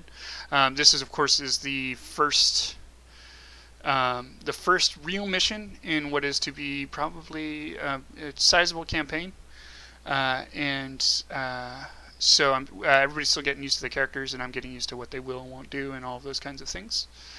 But you're right. I probably could have had them roll investigation for stuff. Sorry, we can't let you join it. We're kind of at the max for what we can have for players. If we have too many players and if we let everybody in, it'll just get unruly. Most D&D campaigns you want to limit to 3 or 4 or 5 players, not much more than 6. Morala, who has been around for quite a while, is going to maybe occasionally appear as an NPC, although she probably won't participate in large-scale encounters. We might find her around the tavern where these folks are currently staying, and that kind of stuff. But she's also been a member for a long time. If you'd like to hang out and talk D&D with us, you can always join our Discord channel, which I think I can. Yeah, there we go. Thank you, Whiskey, for dropping that in. You can absolutely always stop by Discord, and in Discord you can ask us any questions you like and see the in-between shenanigans that happen in the D&D channel. The D&D channel is really read-only for anybody outside of the D&D party. So here we are, 7:35. Is everybody around? Walker here. I'm back. All right. MX is here. Boondle's here. Walker's here. Harambe's here. Yes? Maybe so. Yes, no, maybe so. He's not probably around. He'll tell us when he gets here, though. So you guys have had a chance to take a short rest. So you get any of your short rest powers back. What would you like to do next? Also, thank you for the follow, Demon Destroyer. Jenks is going to stealth. Okay, go ahead. You are stealthed. Like all good thieves. What do we want to do? Do we want to continue on through this room or backtrack up the corridor and try that door further up? I do want to bring you up to speed, Konovar, because I don't think you were around for this. Earlier, Jenks took a peek through the keyhole in this room and saw a giant pile of bloody bones in the middle. And they decided to avoid this room and go south. I just revealed that for you so you could see what he could see. Yep. And I closed it back up just in case anything changes. So go ahead and do what you folks will. I assume they're going to continue on through this room then. Mm-hmm. What would you like to do with your prisoner? Oh, your prisoner's dead. Never mind. I neglected to remember that. So let me go ahead and drop the dead on him. There you go. And you added his staff to your inventory, correct, Harambe? I think it was Harambe that did that. Yeah, I added it. Okay, excellent. So continue on. What would you like to do regarding this door here that you're all piled up behind? Jenks is going to open it. Okay, you open up the door. Would you like to move through it? Yes. All right. Right here. You go ahead and move through it. You scan the room. The room is empty, although covered in blood. What about this door up here at the top, from the hallway that we came in? Yeah, we're not gonna open that. We don't want to go through there. Don't want to go through there. Okay. It's got it's a blood chamber in the middle. Oh, okay. That's the door. Okay. I'm going to move down here. Jenks is to this door and try to peek through the keyhole. Okay, you peek through the keyhole. You see a door across the way. Can you go ahead and roll perception for me? Alright, you roll perception. You can see a little bit more than you could on the other one, but not a lot. You can see that there's no immediate threats in front of this door. Alright, I'm going to open it. Alright, you go ahead and open it. And you're stealthed, so we're going to pretend like you can see. Now you can see this. There's, to the south, there is a huge 10 foot, or it's actually 20 feet wide. Each door is 10 feet wide. Huge brass doors. And across the way there's another door. And to the north there's a pile of rubble in front of what seems to be another door, possibly holding it shut. Alright, I'm going to go attack this orc. Alright, sounds good. And you're sneaking, correct? Correct. So I'm going to go ahead and roll an attack with advantage. Oh, you definitely hit him. Yeah. Roll all of your sneak everything.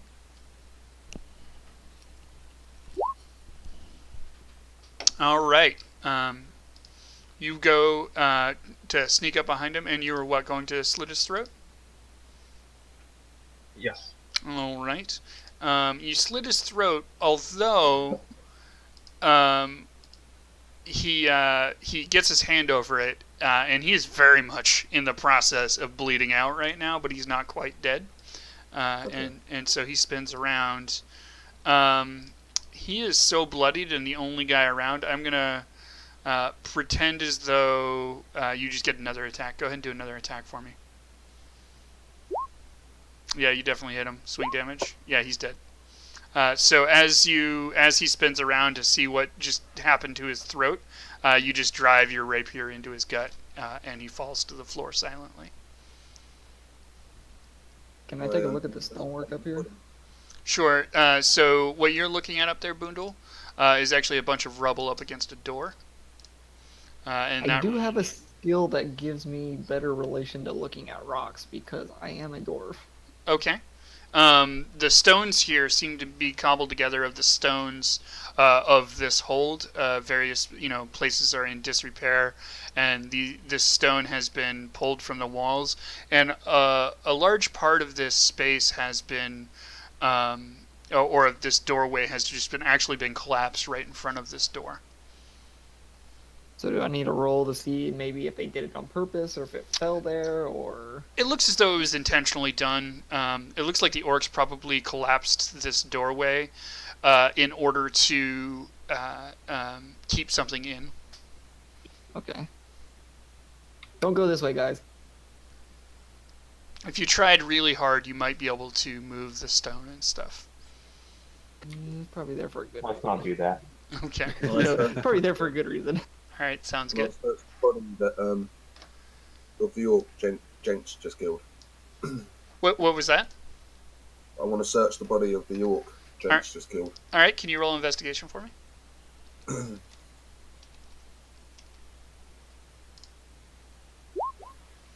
All right, you kind of search through the orc's body. You find a pretty standard martial weapon. It's a great axe, and some common clothes, and you find a gold piece on him that's kind of hidden ever so much between his belt and his shirt. Okay. What else would you folks like to do? Jenks is gonna peek through this door. All right, go ahead and roll perception for me. You take a peek through the keyhole, but you just have no luck seeing through into the actual room. Am I still stealth? Yeah. All right, I'm gonna go ahead and go in. All right, go ahead and open up the door. Do me a favor and roll a stealth check again, as you're taking an action on the door here. Okay, so you managed to open the door rather silently, and go ahead and go into the room, and you take a peek around. So anything within your line of sight, bear with me here.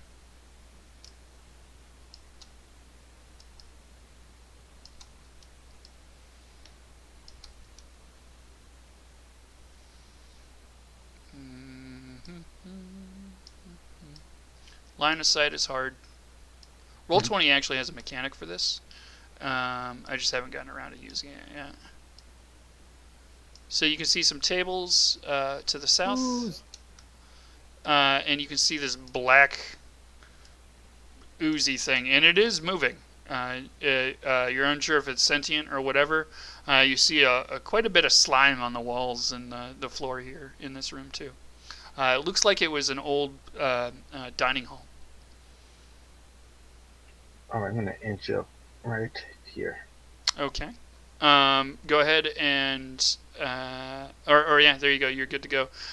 When Norster walks in, though, can you guys all, before you make any more motions, roll initiative for me? Let me go ahead and pull the initiative up. Let me clear it first. Jenks, I'm going to need you to...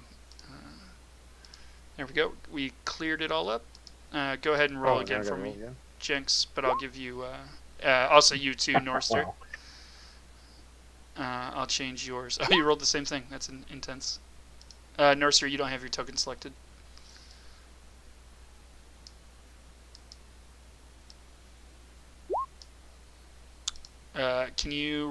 one more time for me with your token selected, MX. Again.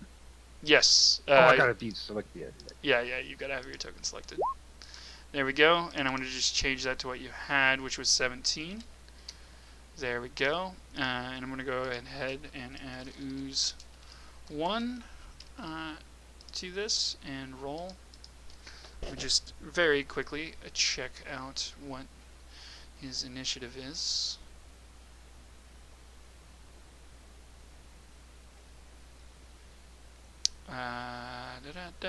Initiative.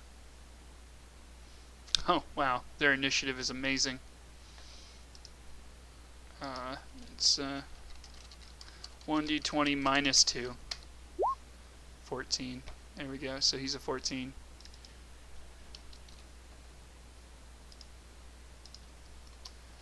There we go. Let me just move the turn order so that the folks out in the world can see it. There we go. And oops.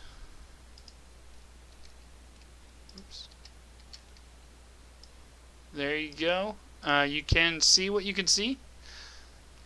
What would you folks like to do? Oh, actually, let me sort this. Oh, we want descending, not ascending. So, Norster, you're up first. You All may right. want to mark that orc dead real fast. Oh, yeah, good call.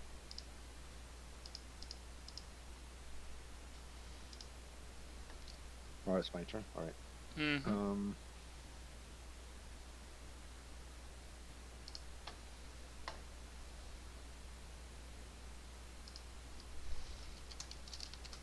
Can I attack as well on this move? Can you attack on this move? Oh, yeah. You can absolutely attack him.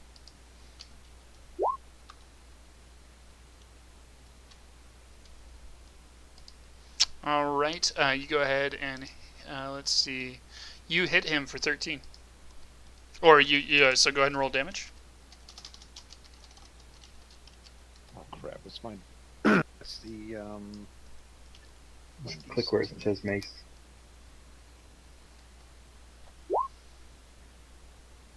If you click the word mace on that, when it pops up, there you go. Sorry. So you do, it's fine. You go ahead and do 3 bludgeoning damage to it.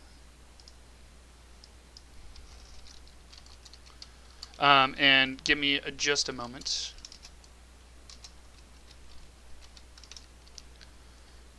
I'm just doing some math, getting some things together. I don't think your damage got set up right. Whose damage? Oh, Mine. MX's? Should be +3. Oh, 0 plus 3. Yeah, it looks like you are not rolling. You didn't add into your character sheet. Just roll whatever. You're swinging a mace, right? That's 1d6. Mm-hmm. Roll a d6 for me right now. And make sure you add in the damage in the character sheet. The type 1d6 under damage as well. So you actually did 6 damage to this ooze. Okay. I actually have it set up like that. It looks like. Here, let me take a peek at your character sheet real quick. Make sure you type it in because it'll show it grayed out and it won't count it. Yeah, the grayed Oh. out is a placeholder text. Yeah, type 1d6 in there and then save it. And just give us a test roll to make sure that worked all right. And now you guys can see the entire room. There you go. You can see that there are 4 oozes in here. I'm going to go ahead and add them to the order.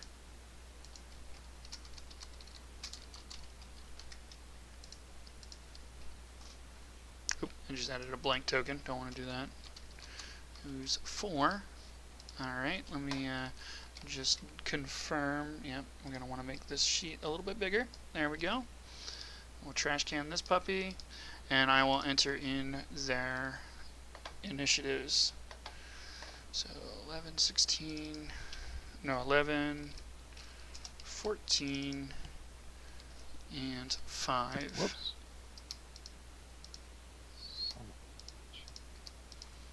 And we'll go ahead and do this descending. There we go. So, Norser, you're good to go. You've hit him for 6 damage, and it looks like your test did work. So you hit him for 6, and kind of translating all of that shenanigans that happened there. And so now it looks like... I closed the turn order. Whoops. There we go.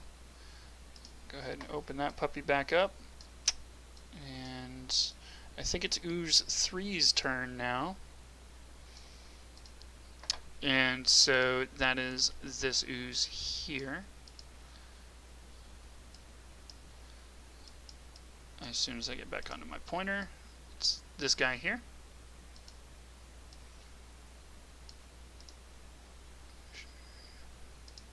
Fortunately for you folks, these guys cannot move too fast, so Ooze 3 goes there. Ooze 1 does turn towards you, and he makes a melee attack towards you. What's your AC? 18. Oh, intense. He rolls a 5. He doesn't even kind of hit you. Just kind of like starts to ooze up against your feet. And that's just about it. The cutest attack ever. Yeah, right? He's not moving particularly fast. All right, Vladorian, what would you like to do? All right, I'm gonna move.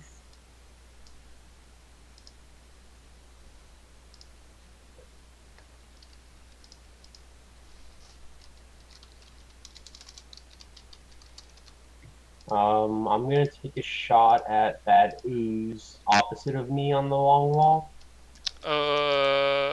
Opposite. Can you tell me what number he is? There you go. You pinged him. There you go. Okay. Go ahead and take a shot at him.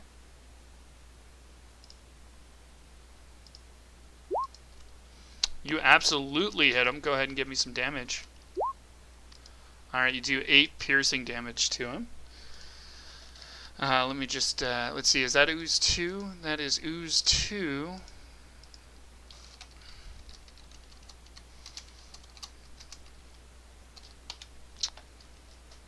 I'm just writing some things down here, keeping track of some stuff. Can you actually tell me, guys, if you can see this? Just because this is something that I'm not particularly aware of. Let's see. Can you see his health bar? No. No. Excellent, excellent. So I'm going to start using that. So we're going to go ahead and set that to that. Okay, I have their health tracked. And so you hit him for 8 damage.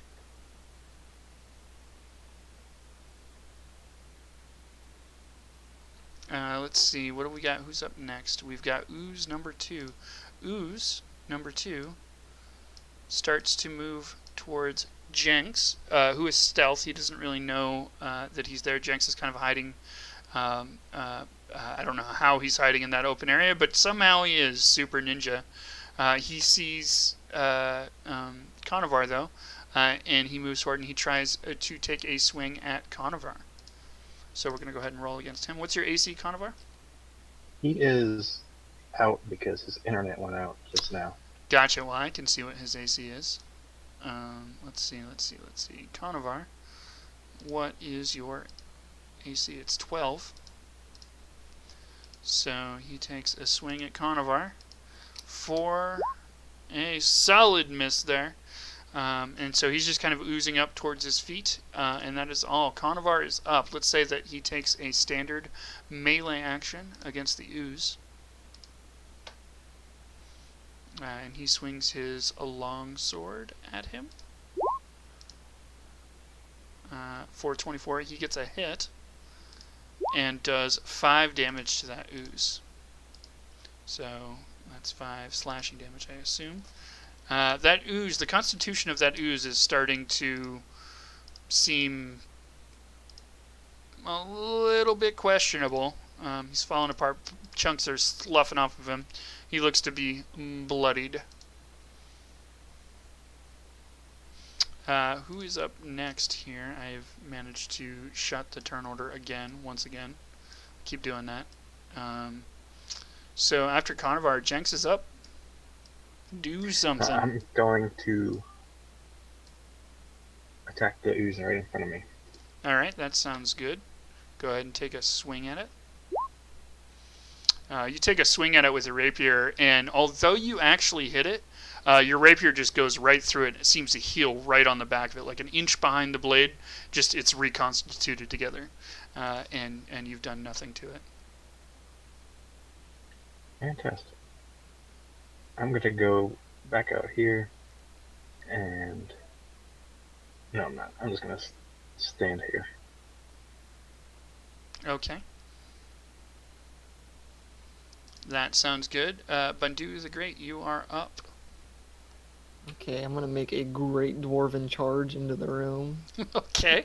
and storm right up to this one and smack it with my greatsword. That sounds great. Go ahead and take a whale at it. And Yeah. you smash that ooze with your greatsword. But as you're doing that, it seems kind of like it's almost like it's a pile of or a puddle of oil on the ground, and your hammer smashes into it, and really it just feels like you just smashed the stone below it really hard. Nothing seems to have happened. So let's go ahead. Let's go ahead and I forgot to label ooze number 4. Let's go ahead and do that. How come I can see Bunduru's rolls, but nobody else's? I mean, on my screen in 3D. Oh, does he have, or you can have in the settings, like the gear in the very top right, you can oftentimes, there's a set, like various things, and in there it's 3D advice, or 3D dice rolls. Yeah, I have that set, and the only 2 rolls I ever see whenever he's rolling is just me and him. Everybody else who rolls just shows Everybody up. else kind of has it turned on. Yeah, I think they have to have it turned on as well. Oh, okay. So Makes sense. yeah, that's how that works. I suppose we could turn 3D dice on. That might make this look kind of cool to people. Although, because the screen's all sliced up, I'm not sure. Yeah. Let's try that. Let's go ahead and do that and see what happens there. Okay, so we're back up to Norster. What would you like to do, Norster? Let's finish this damn slime off. All right, sounds good. I also mislabeled him. He's ooze 1, not ooze 2. There we go. All right, you definitely hit him for 4 damage, and so your mace swings right down through him. In very much unlike what happened to Bunduru. It seems as though like it happened to be constituting itself at that time, and a little bit like whack-a-mole, you happen to hit the mole at just the perfect time, and juices fly everywhere, kind of not coming back at him. So there you go. Anything else you would like to do? That's it. Okay, cool. As a quick note, you do note that you damaged it, but for some reason your weapon didn't do as much damage as you thought it should have for how you swung it. It seems as though you're swinging with a mace, correct? Yes. It seems as though your mace, some of the spikes on it are just seem to be corroding. Oh, shit. So there you go. Ooze number 3 is up. He's going to go ahead and move up to Bunduru, and he's going to take a swing at him. Whoa, there we go. And he rolls a 12. Bunduru, your AC is 18? 16. 16? Yeah. So this slime just kind of oozes up to your feet. And doesn't really do anything. You can see it kind of like little protrusions coming from it and hitting you, but you don't even kind of feel it through your armor. Let's see, we're up to Ooze 1. Ooze 1 is going to take a swing at Norster. And Norster, your AC is? 18. 18. So once again, you can see these protrusions coming out. He's starting to work his way up your leg, but you don't really, or at least a piece of it is working his way up your leg. But you also don't feel anything. You can feel it maybe kind of starting to squeeze the armor a little bit, but that's just that's it. Okay. Let's see. We've got Vlad. You're up. I'd like to know how much health what's his name has. What's his name? Less pronouns. I'd like to Banduru. How much health do you have? Okay. Minor action. You said a Banduru. How much health do you have? Banduru, what do you say? I have 24 health. I'm full health right now. Okay. Do I have the ability to cast a spell and then a attack action? Depends on the spell. In most cases, no, though. Yeah, I don't have any spells until I hit level 3, I believe. Oh, I was talking about one of mine. Okay, I'm just gonna take a shot at the ooze in front of Jinx. Okay, ooze number 2. Do note that you'll have to give me disadvantage for doing that, because you have to shoot around Jinx. That ooze has got half cover from Jinx. So you shoot a 14, which fortunately did hit. Oozes are actually pretty easy to hit. And so go ahead and roll damage.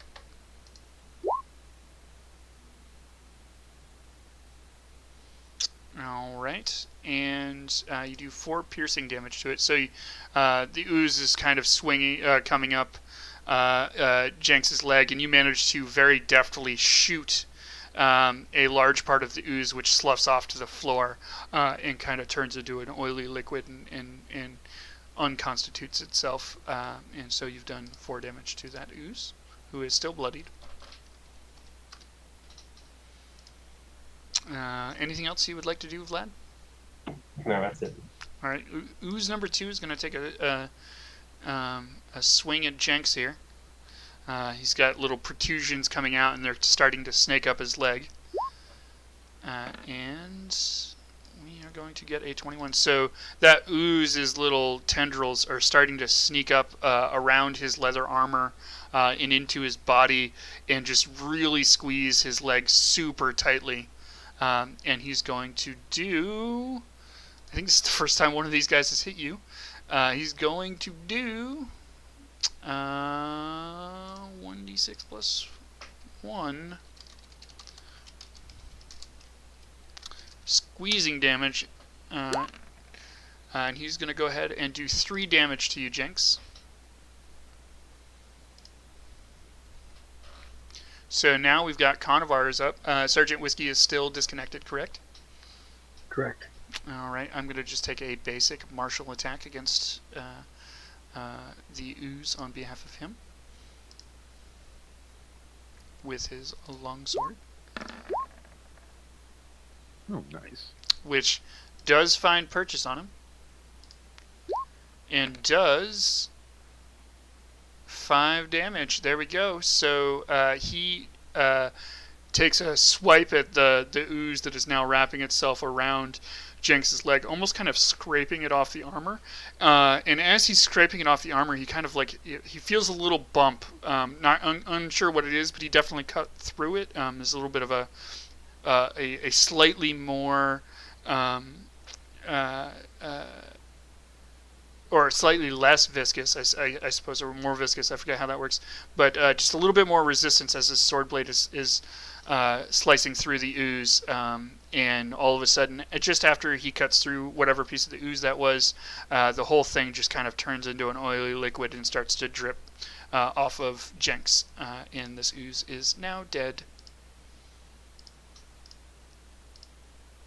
There you go. Okay. So that concludes Conovar's turn. Did I shut the turn order again? I keep doing that. And so next up we have Jenks. What would you like to do? I'm going to stealth. Going to stealth. I'm going to give you disadvantage because there's things around. I'll go ahead and roll again. Or no, you don't have to roll again. What? Sorry, it's roll 20. Oh, okay. So you rolled a 15. No, you're good. And then, so I'm going to go ahead. There are 3 more of these puppies. Let me just check their perception really quick. All right. 1d20 minus 2.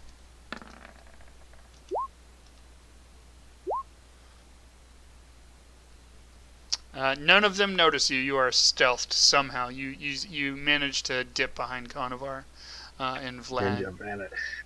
And the black of your armor kind of matches the shadows of the walls near you. Alright, I'm gonna go rapier this ooze. All right, sounds good. Go ahead and give him a swing. Or not. Or not. And as a group, I just want to point out, remember that all of your weapons that you're using on these things seem to be corroding. The edges are seemingly duller. They seem to be rusting before your eyes, and all of those kinds of things. So just keep that in mind. All right, so Banduru, you're up. Okay, I'm going to smack the ooze to my right Okay, with my backup weapon. that's ooze number 3. What's your backup weapon? My Verota's mace. mace. Crit, crit, crit, crit. Nope, you didn't have advantage. Sorry, you only rolled a 7. What? Yep.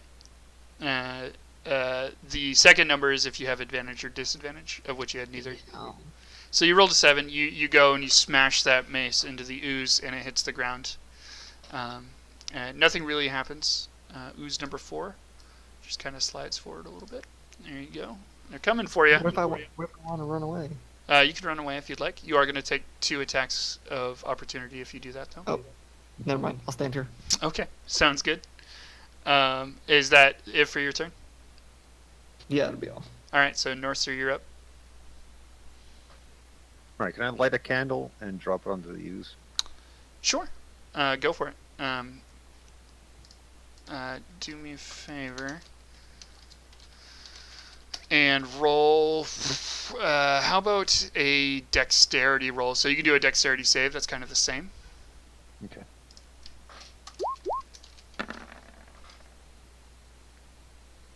You rolled that against his AC. You definitely hit him with a burning candle. The candle kind of falls into the ooze.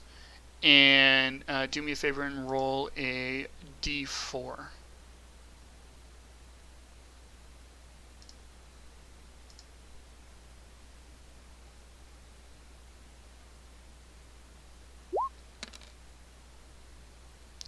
All right, you do 4 damage to that guy. And he seems we're gonna flavor this up a little bit. He doesn't seem bloody. He seems burning. So that little guy there is on fire. I'm gonna give him another little yellow token to represent fire right now. There you go. He's on fire. Anything else you'd like to do this turn? We'll call that was your standard action. I'm going to move 2 this way. Okay, you're gonna take an attack of opportunity. Yep. Let me go ahead and pull that up. There we go. You got 12 against your AC. We probably didn't do anything. Okay, so that ooze is like hanging on to your boot, but you just kind of kick it away as you're going away and think nothing of it as you move away. Anything else you'd like to do? Just let these guys know if they got fire, use it. All right, sounds good. And Jenks, you're stealthed, right? I attacked after I was stealth. I don't know how you wanna. Oh yeah, no. Make me do another check or. No. We'll do that at the beginning of your next turn. You don't have the bonus action for it. So, ooze number 3 is rather upset at Jenks here for hitting him. So he's going to take a swing at you. And he's going to get a 16 against your AC. Does he hit? Yes. All right. He's going to... that d6 plus 1. He is going... I'm down. Ooh, 7 damage to you. Oh shit. And so did that knock you out? That's put me at 0. Oh, ouch. So you're down on the ground. You're unconscious. I'm gonna go ahead and add the unconscious token to you. Which is going to be, what is the unconscious token going to be? Rip. Is there a little? He's knocked out. We're gonna want one of our paladins to maybe stabilize him or something like that. We'll use this one right here. There we go. Oh, remove all those other tokens. Keep the one with the guy with his back struck. So Jenks is down. Ooze number 1 is going to take a swing at Bundiru the Great. And the dice is rolling back behind the turn order. He's going to roll a 20. I'm assuming that Good hits. And so he's going to do 2 damage. Or 3 damage, sorry. 3? Okay. Yep. So you take 3 damage. And then Vladorian Leaf Sniffer is up right now.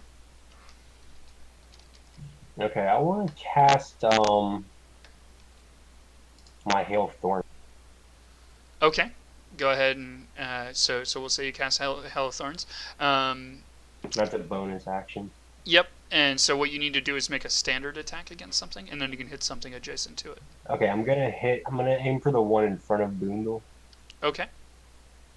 That's Ooze 3.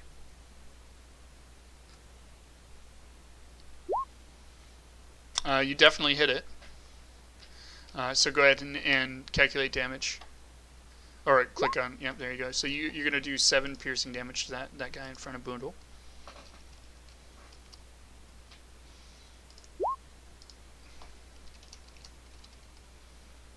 And then the way Hail of Thorns does, that 8 piercing happens to the thing adjacent to it, correct?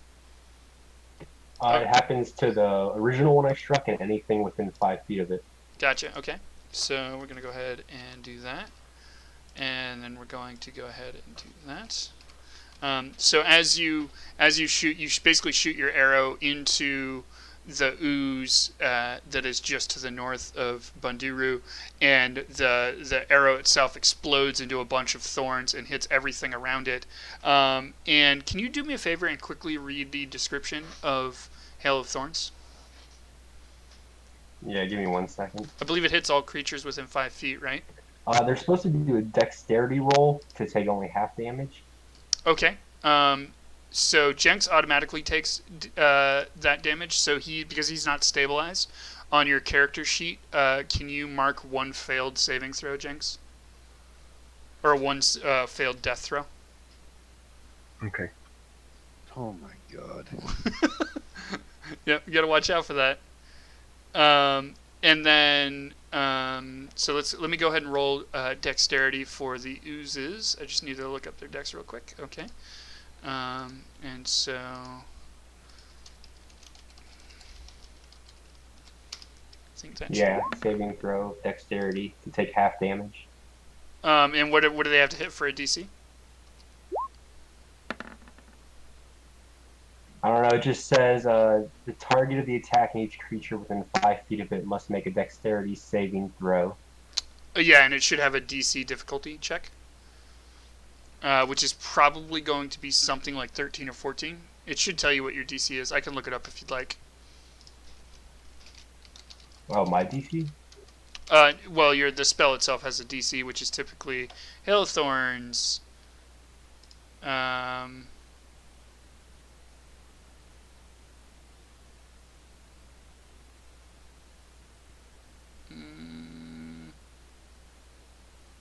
It looks like it's just a standard DC, so it's going to be 13. What's your wisdom? Is that wisdom? I'm taking a peek. 1 second.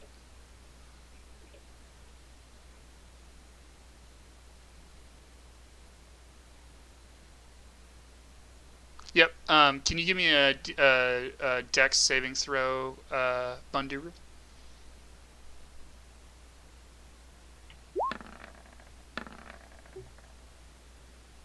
All right. So, can you add 8 damage to yourself, Bundiru? Ow. Subtract 8 damage. There you go. Okay, so Vlad has taken a while at the four things in this little area here, and messed them up. And a bunch of shards of thorns also hit Jenks and Bundiru. And so now you guys look like you've just been hit by a porcupine. Jenks is very unresponsive on the ground as he's filled with little darts. Damn it, Vlad. It's alright. And so ooze number 2 is up. Ooze number 2 is dead. So Conovar is up. Conovar still having internet issues, I assume. He is going to run up and understand the imminent danger of the oozes over here. So he's going to go ahead and take a swing at ooze number 3. Conovar is going to swing his longsword.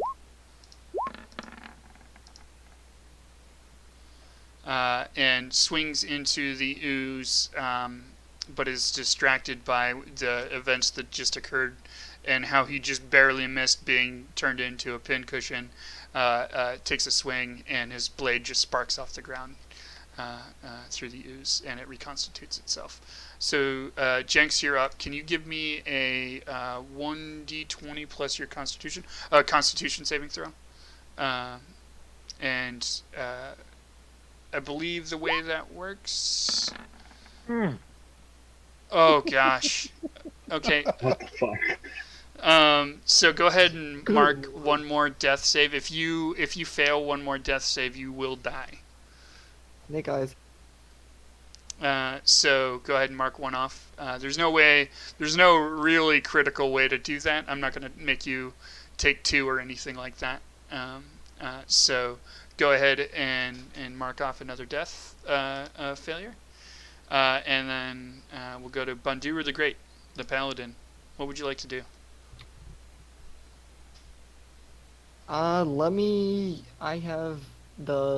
If I use lay hands, does that bring somebody back? Yep. Any healing brings them conscious again. Okay, let me do that to Jenks real fast. Okay. And that'll just I be... don't have it set up yet, so... That's fine. That just takes a standard action, I believe. MX, correct me if I'm wrong. And you can choose... or did you already lay hands earlier? I did, but then we rested. It's a short rest. Oh, good call. And it's not a long rest, right, MX? It's a short No, rest? it is a long rest. I'm the only one with lay on hands right now. Uh-oh. Oh, okay. Never mind then. Well, Okay, I we'll still do have that. cure wounds, so Who has... Was that you, Harambe? Vladorian? yeah. Maybe do that next time.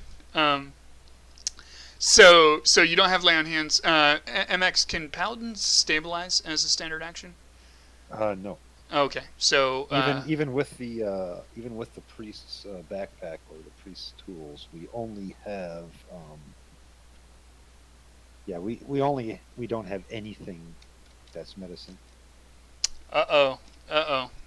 Yeah, I think if you have the medicine feat, you can stabilize people. Right. Which is the thing. I mean, I could roll a medicine on him, but I mean, it's my medicine is +2 on my whiz, so that's all I got. Yeah. So is mine. You could also lay on hands next turn too if you want. Yeah, I could if I can get to him. Yeah. He's 1, 2, 3, 4. Yeah, I can actually get to him. You could get to him. You're going to take some attacks of opportunity, but you can make it happen. Yeah, my AC is pretty high. Yeah. So Bundiru, what would you like to do? I guess since I know I can light them on fire now, I do have candles from my Explorer pack still. So can I like swipe it across them, or can I only use it on one? Just drop it. Yeah, Just drop it on them. You can take a poke at one. One of them's already on fire anyway. Okay, which one is the one that's on fire? The one with The left, yellow. to the left of me? Yeah, the Now, one's yellow. are they taking fire damage between turns? The way that I am doing this is they are taking the damage at the beginning of their turn. Perfect. Yep. And so that last one took that D4 when it started its turn. I'm going to light the one in front of me on fire. All right, sounds good. Can you give me a 1d20 plus your dex? It's basically a dex save you could use to do that.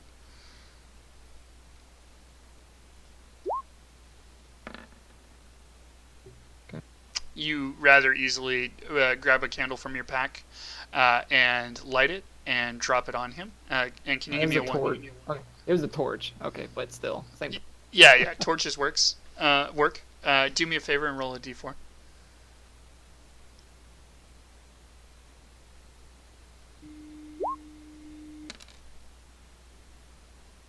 Alrighty.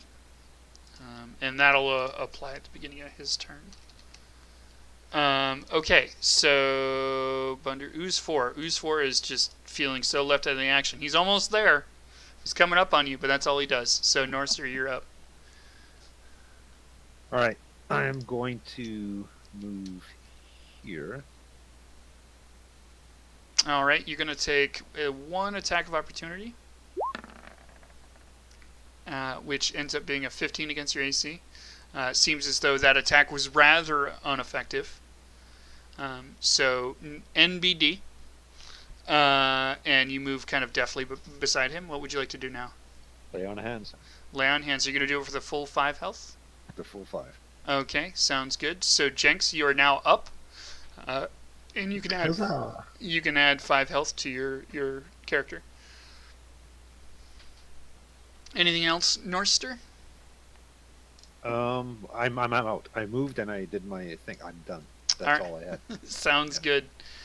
So Ooze 3. Oh, I never added the token to him. There we go. Is also bloodied. Takes 3 damage. Ooze 1, or I'm sorry, Ooze 3 needs to do something.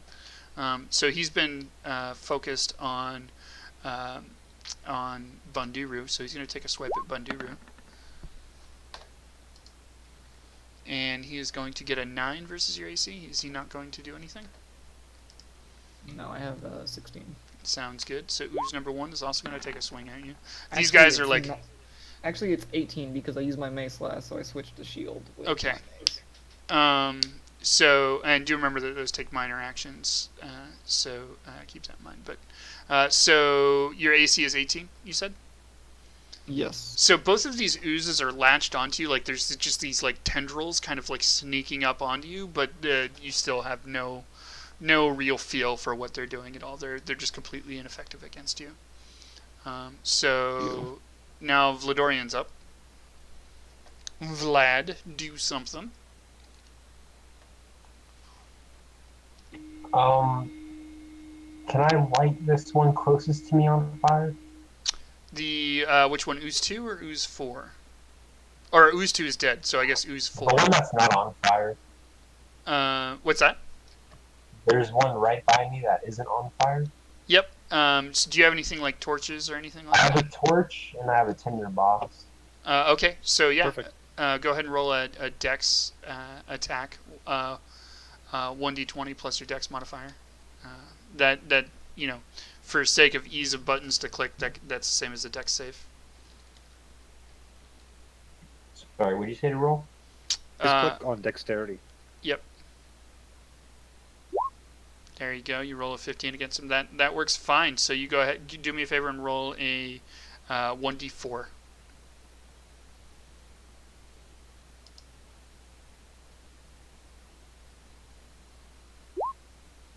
Alrighty then. Nice. Nice. Full damage against him. Unfortunately, this one's was still at full health. So there you go. Anything else you would like to do this turn? I think that's it. Okay. Conovar, picking up on the dire straits that Jenks is in, is going to roll athletics and try to move Jenks out of the immediate area of danger. And so he's going to go ahead and roll athletics. And he gets 21, so he very easily grabs Jenks and moves him up this way. There we go. And then we'll just face them like that. There we go. And that is his turn. He gets him out of the area of immediate danger. Jenks, what would you like to do? I will stealth. Okay, go for it. We still got 3 alive. Just find them. You rolled 10 stealth versus their perception. Unfortunately, stealthing didn't work out for you. Okay, I'm gonna throw my dart at the ooze in front of Norster. I'll Okay. move first. Ooze 3. Go ahead and roll a basic attack.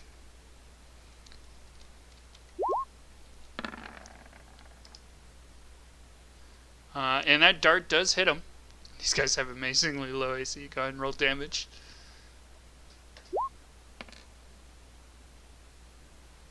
All right. And as you throw that dart, you throw it dead center into the middle of the pool, and that ooze goes from kind of crawling up Bunduru's leg into just being a straight up puddle.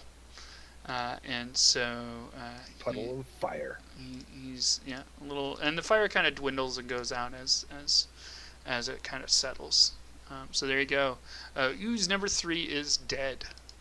What would you like to do now, Bandura? Can I try to shake the other one that's on fire off of me?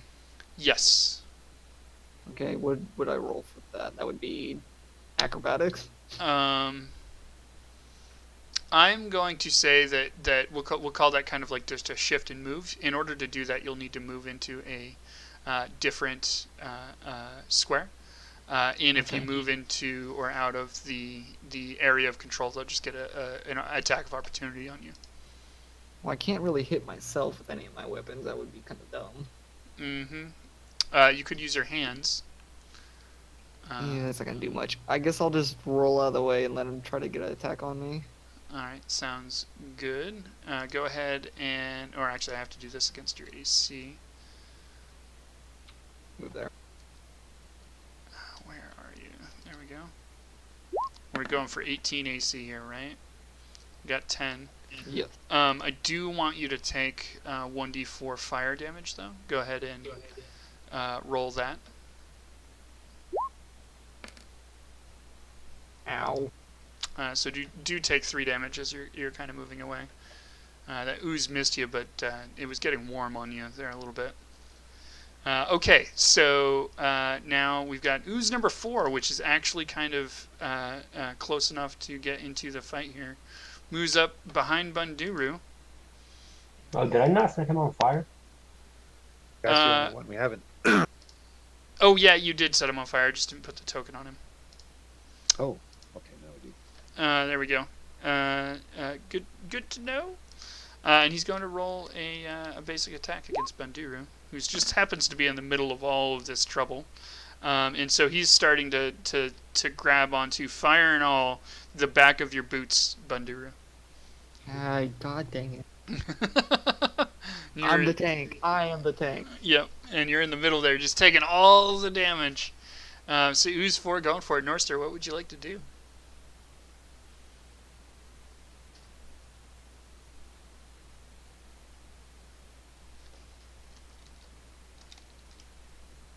MX is just pondering. Oh wait, sorry. I thought you called out somebody else. Oh, I'm just- Norster. No, I was okay. like, Norster, what do you want to do?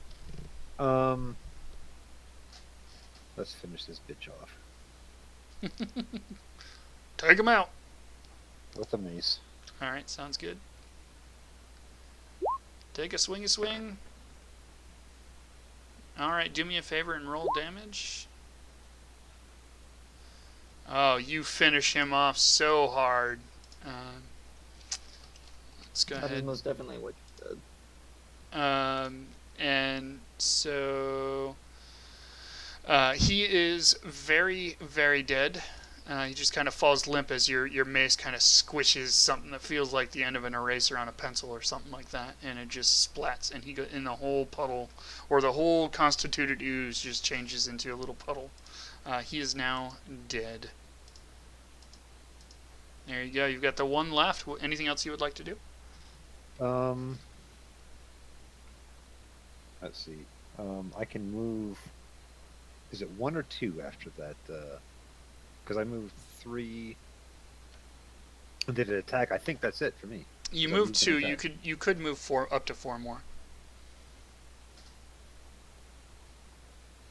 There. There you go.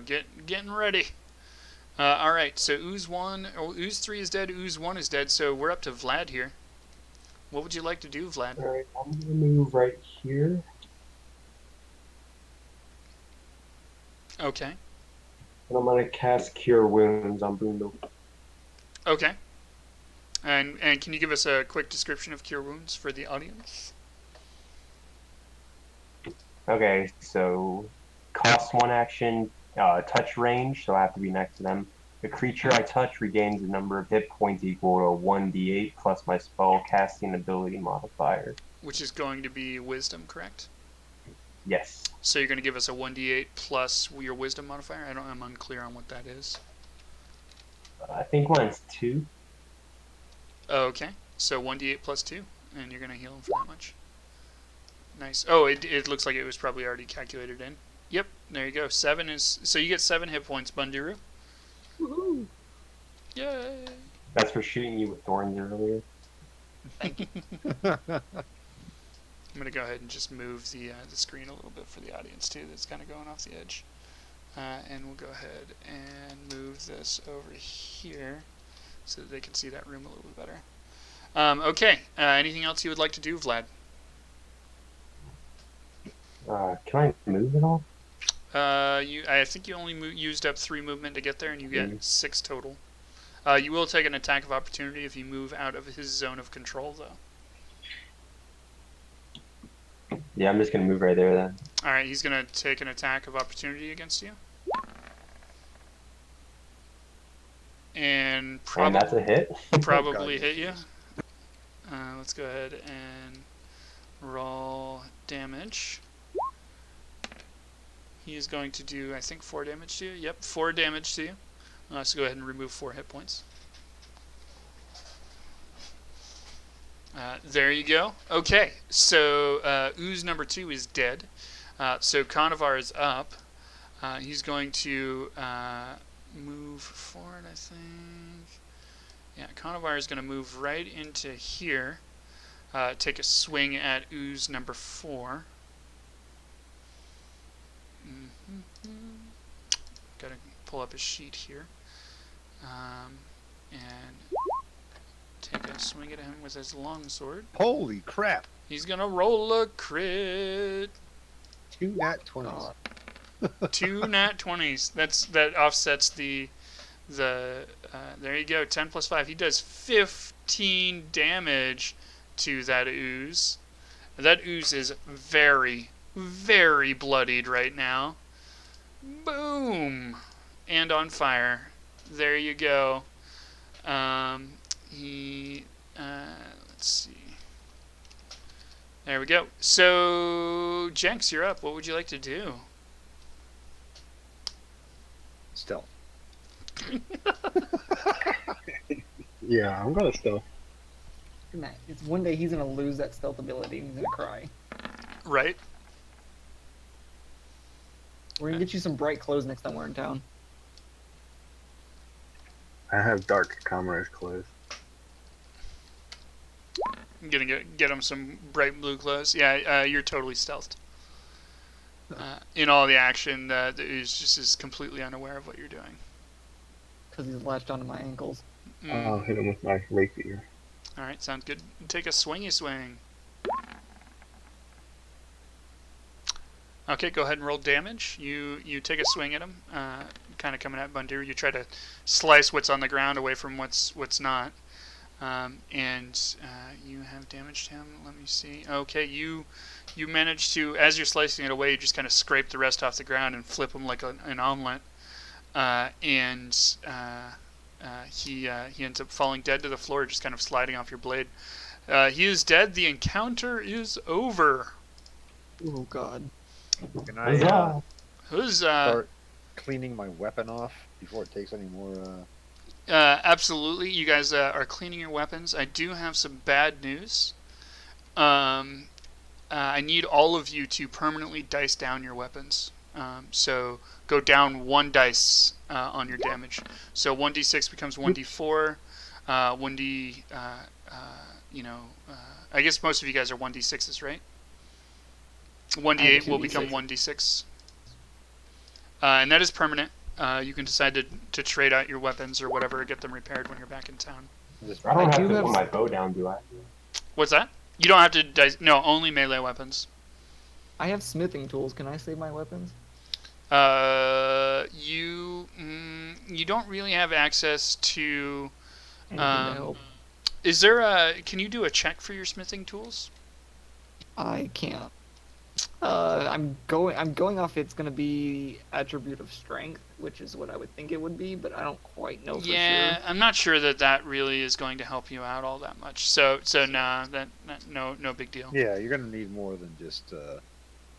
Sharpen those blades. Yeah, you're gonna need like a smithing station and Yeah, a workbench and all that. So out here we're doing nothing.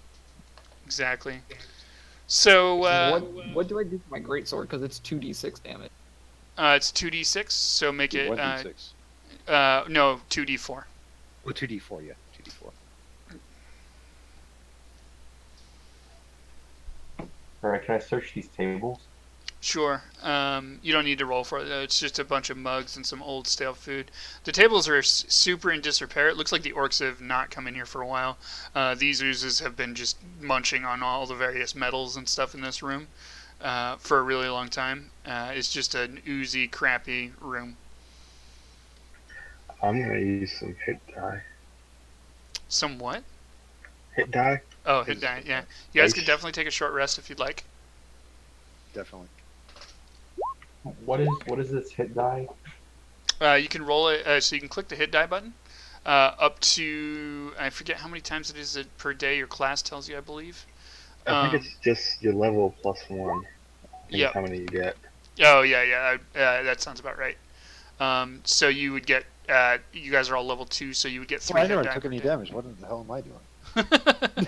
You were running around healing and stuff. You got pretty lucky. You have that sweet armor. Well, but I have the chain plus the shield, so that's 18. yeah, right. So Vlad and Norster, you can. Well, Norster wouldn't use a hit dice anyway. No, So I Vlad, you don't can know go why. ahead and heal up 4 hit points if you'd like. And you guys can talk strategy. What would you like to do? There are 2 doors that you have not been through. 3 doors that you have not been through. One is blocked by rubble. One is the large door to the south, and one is that door into the main chamber. Right. We need to check our inventory. I lost a candle. Mm-hmm. Those guys that lost a torch need to That you have. make sure they. I'm just using the Kanban method of inventory management. As long as you guys don't use more than the total amount that you have, I'll just say that you replenish those while you're in town naturally, and I'm taking that off of your dungeon loot, basically. Yeah. So on your equipment sheet, guys, if when you fill it out, you're going to have equipable, and then you're going to have usable. Like so if you change. So on each single inventory item you have, you can change it either if it's equipped or if it's used as a like a reagent or something like that. Switch it to reagent. That way, it will actually populate a second menu showing like candles, tinderbox, holy symbol, rations, water, and that way you can actually scroll or dice down it if you use one. So that's helpful as well. Right. Anything else you guys would like to do during the short rest? Cry over my weapons that are now destroyed. Does Jenks notice the thorns? He's a little bit sore, but he was distracted. He doesn't notice them entirely. You mean, does he notice them still sticking out of him? Yeah, and would he know where they came from? He would not know where they came from. Okay. All right, can I? He might can I do, WTF a little bit as he's looking around. What's that, MX? I just want to basically check through the pools of slime here and see if I can recover anything. There's nothing particularly interesting. As you're going through the pools of slime, you do find what you think is like their little pencil eraser brains, which are the things that Okay. you cut to ultimately kill them.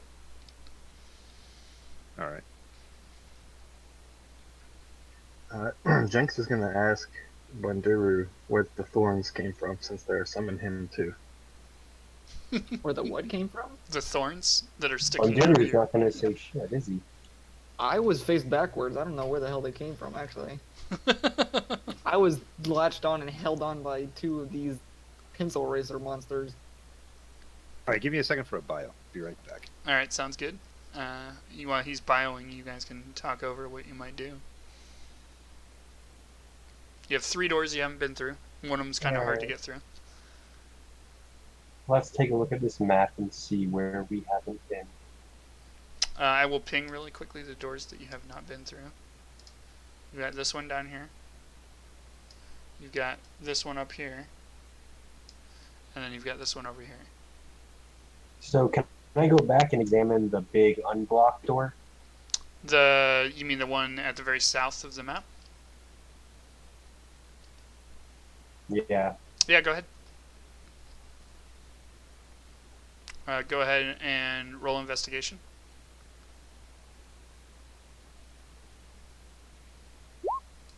All right, this is a giant, seemingly entryway door. It's currently barred from the inside by some sort of mechanical lock. You see, to the left of the door, there's a lever.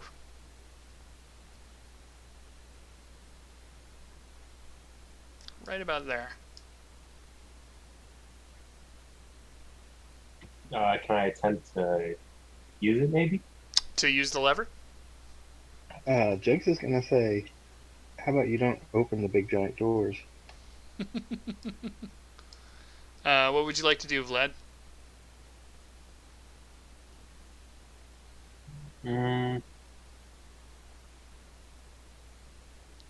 Vlad is going to listen to the sneak thief. All right, so you do nothing. You have these giant closed doors. Nothing happens as of the moment. What would you like to do next? I'm back. All right, welcome back. Is there like keyholes or anything to peek through the big doors? There are not. It's a rather well done seal. All right. I'm going to make a general suggestion that we go back to the Hall of Death. Jenks agrees, but he will not go in first. Sounds good. Which direction would you like to approach from? The unblocked door. At The top. unblocked door. Okay, I'm going to go ahead and move the whole party up there. Feel free to move, or I'm moving Mhm. Conovar up there. I'm going to also recenter the map for those watching. Kind of up and over that direction. All right, what would you folks like to do while you're up there? I guess I'll tank and go in. Okay. No, you should let Norster go in first. What's your That's- HP at, Susie? Let the people with the most health be in front. I have 17. Yeah, you're definitely. How in the hell do I only have 10? You didn't level up at max. Oh, that's right. Go ahead and Yeah. roll one of your hit dice, or we'll just take. You want to take that 7 that you got earlier and add it to your health? Okay. I have 24 health because Plus your when I rolled Constitution my modifier. Wait, hold on. I only have the 200 experience from the first thing. I have no idea what happened. You If should we be level leveled 2 it in in the 400 battle. experience. Okay. It must be you bailed out when also while people on the stream know, we did some kind of in between events and right after the confrontation of the guards where Jenks slinked out, everybody leveled up there. They all got 400 experience. Okay. Oh, we all. So I should have 600 then.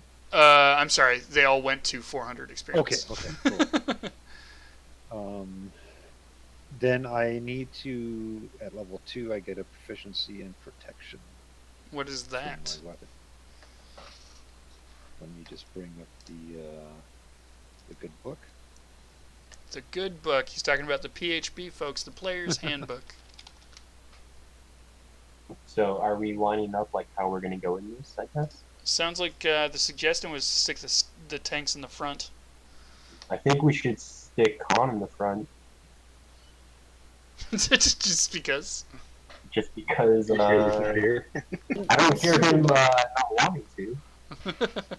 I'm NPCing him right now. He did get a crit on that last one, so He did clean him up quite nicely. Um, you mentioning him did remind me that I did not dice down his sword. Oops, I clicked the wrong button. Okay, I got Divine Smite and my fighting style.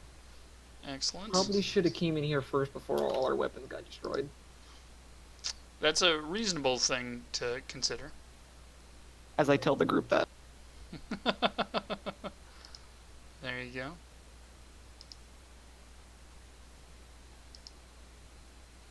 I'm just updating Khan's sheet right now.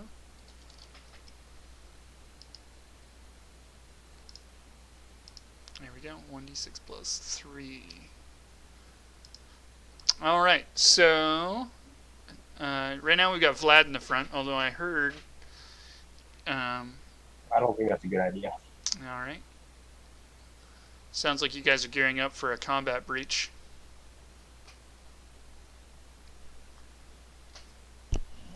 Jenks will go open the door. Just swing it open? No. No. He wants his stealth. All right. Exactly. Give me a stealth.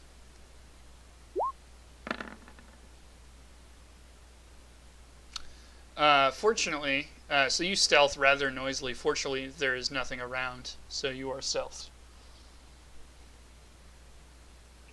I open the door. Alrighty. Can you give me another stealth?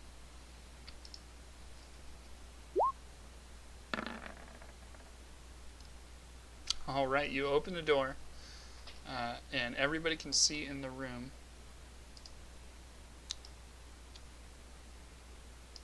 As I just go ahead and... Would you like to move into the room at all? I will move up one space. They have a cave troll. Alright, there we go. How is the light conditions in there? Because I can see in the dark really well because I'm a dwarf. The lighting is... There are torches and stuff about. Okay. This place seemingly is unnaturally well lit. Oh, look, a troll. Alright. I say we kind of turn and go away. Don't. The troll has seen you guys. Oh, no. Although Jenks is stealthed, he sees the other four of you not stealth. Everybody roll initiative.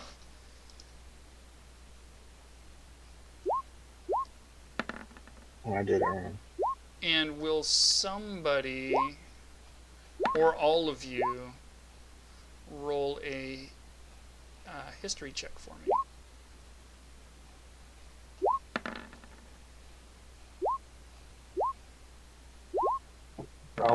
What is the troll considered? It's not a beast, is it? No, it's a fiend. All right, so everybody rolled initiative. Let me just pull the initiative menu up. Looks like you guys were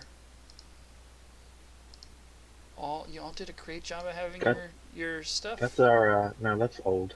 Actually, I rolled a 19, but I didn't click on my guy. Yeah, I didn't click on mine either. Oh, okay, and then you guys. All right, let's see. 14 for Jenks. Taking the first number for each of you. We'll get this up on the board for the folks as well. Go ahead and put it over here, a little bit wider. So 14 for Jenks, and it looks like we got an 8 for Bunduru. And then we got a 19 for Vlad, if I'm not mistaken.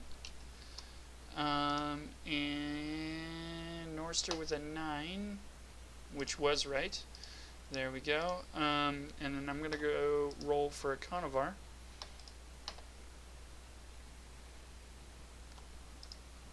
There we go. Conovar gets an 18. I didn't have his character sheet selected, of course. I'm just as guilty of doing that as you guys are. Did that work? Yep, that worked. So we're going to change him to 18.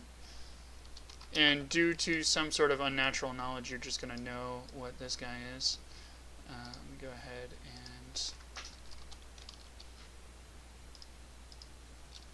and do that.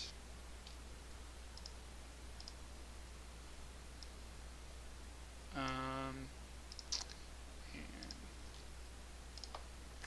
bear with me just a moment.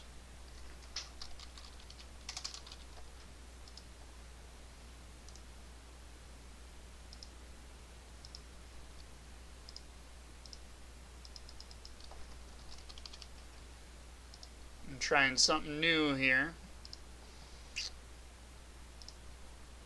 Let's go ahead and do that. And do that. Save. And then I'm going to go ahead and roll initiative for him, which is...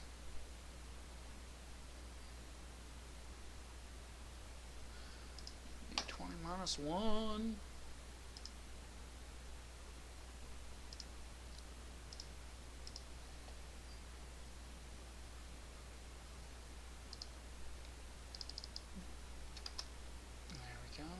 And go ahead and roll initiative. There you go. So now let's go ahead and organize that descending. He's going to go last. Although he has noticed you, you did completely catch him by surprise. That door seemed to be completely off of his radar. So what would you folks like to do?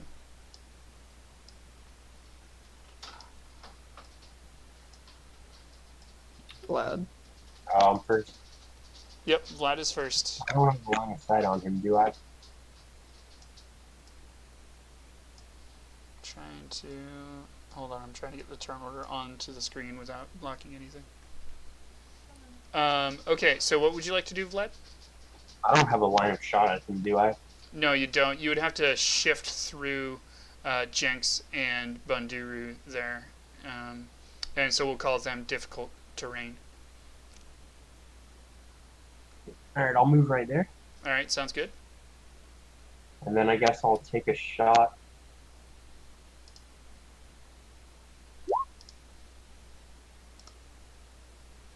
Sounds good. Go ahead and roll damage.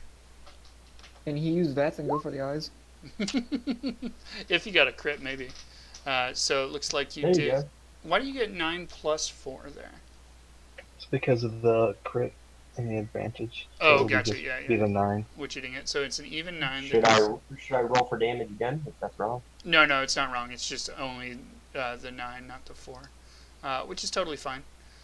So you go ahead and shoot an arrow at him, and it lands on him, and it seemingly does damage, although he seems not at all fazed by it. Okay. Do any of us have insight into how difficult cave trolls are? What the troll is? Well, he's not a troll. He's an ogre. Oh, the ogre. You can go ahead and roll your choice, nature, arcana, or history, all of you if you would like, to try to wean some insight from him, or about him. All those suck for me.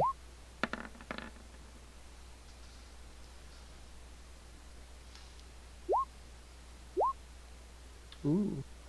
There you go. So Vlad seems, ogres aren't a particularly natural creature, but having seen many of them in the woods, he understands that they are extremely hardy. This is by far the biggest, baddest thing that you guys have seen together as a group in terms of total constitution. We're talking 7 or 8 times more big and hardy than any of the orcs that you may have seen in the past. Would I know its speed? You know that they're generally kind of a slow creature. But they are big, so even though they move slow, they cover a lot of area. In general, an ogre is marginally faster than a normal human.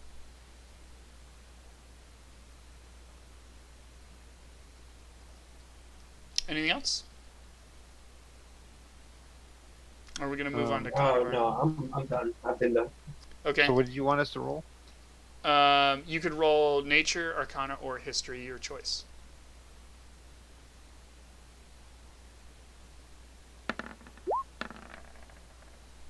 You know nothing. So Conobar comes in and breaches the door to get out of everybody's way, and then he pulls out his longbow and takes a shot at this ogre, and he rolls a 17, finding purchase on him and doing 9 damage. He puts an arrow right next to Vlad's arrow, kind of showing off a little bit, showing that he can hit the same spot as well. It's only maybe half an inch to the left of where Vlad had hit him, with the same exact results. So go ahead and go, Jenks. I'm not moving. Jenks is staying right here. Okay, and would you like to do anything? Oh, shit. Nope.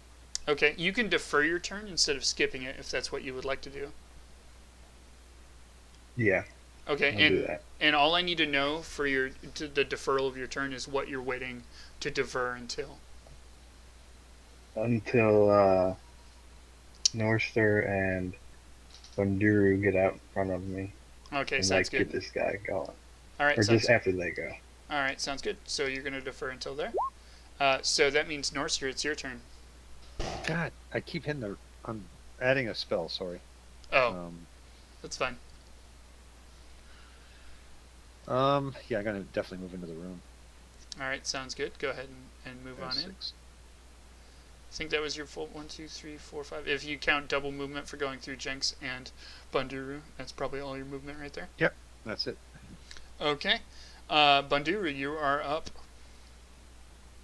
I guess I'll be the valiant troll or the valiant dwarf here again and just run up to him and hit him with my broken ass greatsword now. Sounds good. You can just barely get right up to him, which is kind of nice. Go ahead and move up to him and take a swing.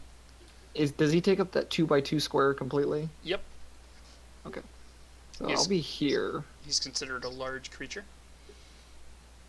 and I guess I'll go for my greatsword since it does the most damage. All right. Wait, did you already equip that? No, I It didn't. takes a minor action to pull it out, so he just Oh, won't be able to do any bonus actions.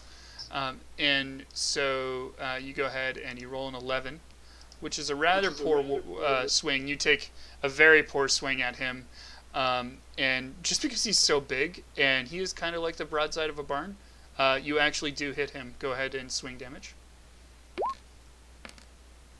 All right, and so you do 8 slashing damage. You, because you're so short, you kind of like swipe right across his thigh, and seem to do a pretty reasonably large amount of damage. He is starting to take notice of the damage you folks have been doing to him. Okay, so is that all you'd like to do?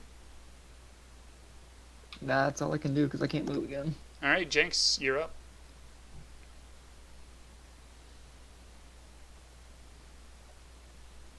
Alright, I'm gonna move right here. I think I can do that. And you're already stealthed. And hit him with the rapier. Sounds good. Go for it.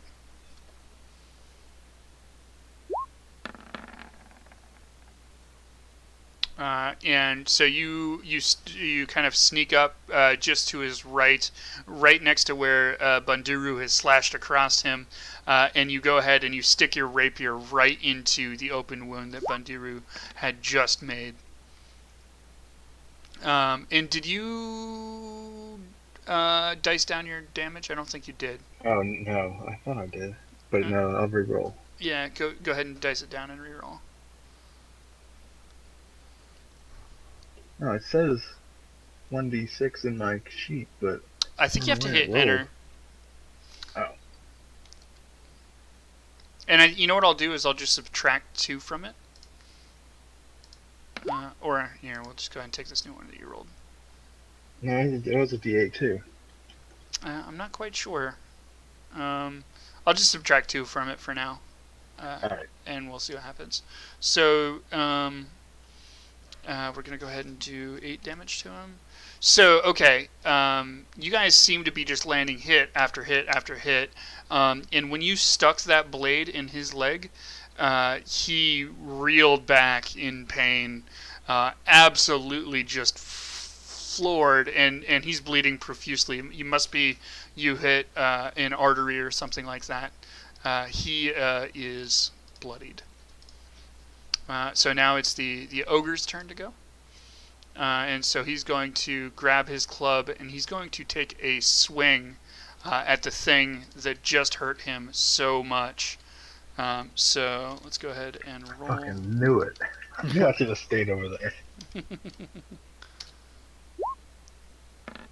What'd we get? We're rolling the 3D dice. Got a 13. Does that hit your AC? No. Okay, awesome. So he takes a swing, a giant swing with his club, and you just barely duck out of the way, and it didn't hit you. So we go up to the top, and it's Vlad's turn. All right, I'm gonna move first.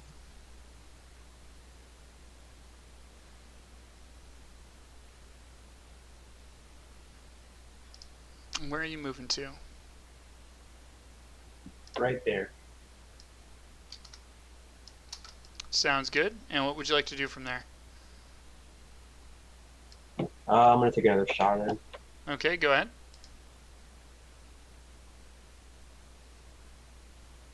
Oh, JT, we forgot to add my sneak attack damage. Yeah, you can go ahead and roll for sneak attack. That's just the dice again, right? It's a D6. Yep, go ahead and roll the d6, but actually roll a d4. Roll 1d4. Or we'll take that too. It's always a D6. Yeah, but we have to dice down. That's cheating. So I'll give him an extra 2 damage here. No problem at all. Good. And so Vlad, you hit him. Go ahead and roll your damage. You do 11 piercing damage. Ooh, you are intense with that bow. You rolled the maximum possible damage there. Nice. And so this time you managed to stick an arrow right in his left eye. You nailed it with that vest. You put an arrow into his left eye, and he's just I had to really. show up Conavar after him trying to show me up. There you go. So Ghanavar is going to go ahead and roll a bow shot at him now. You guys have this kind of back and forth. You've pushed everything out there, and he's met. So he reels up, and he pulls his bow back, and he takes a shot, and he puts an arrow right in his other eye. Doing 11 damage. Wow, you guys are rolling so insane right now. So now he's got his hands covering his eyes with little arrows coming out between his fingers, and he's stumbling. He's completely blind now. What would you like to do, Norster? I am moving right up to I just noticed, why is he rolling with his strength on a bow? That's a good question. Let's see I think his dex is the same, but I could be wrong. I have not had a chance to vet all these character sheets. His dex is only going to be 1 less. So I'll go ahead and add 1 health to him. There we go. I've added 1 health back. His dex and his strength are pretty high. take a swing on with my mace. All right, go ahead and swing. All right, you hit him. Go ahead and roll damage. Taking advantage of the situation, Norster pulls out his mace and goes to swing at him. How do you want to do this? He's dead. Give me some flavor for your swing at him. Right in the groin. Oh, snap. So Norster grabs his mace out and he kind of gives it a swing, and then he just baseball bats right up into his groin. And you would swear that you saw him lift up off the ground a little bit with how hard he hit him. And so immediately he takes his hands from his punctured eyes and puts them on his groins, falls to the ground into the fetal position, and dies. There you go. Ogre. Dunskies. Nice. It's all ogre now. Oh, Out of the group. slam. Out of the group. Nope. Just no. Oh, Not even a little bit out of the group. So there you guys go. You have defeated that ogre. I can't believe you beat it so fast. Everybody just rolled so well. We had more trouble with the freaking oozes. Yes, you did. Well, there was 4 of those. Interestingly, I want to roll damage on this ogre to see what it would have done if it hit Jenks.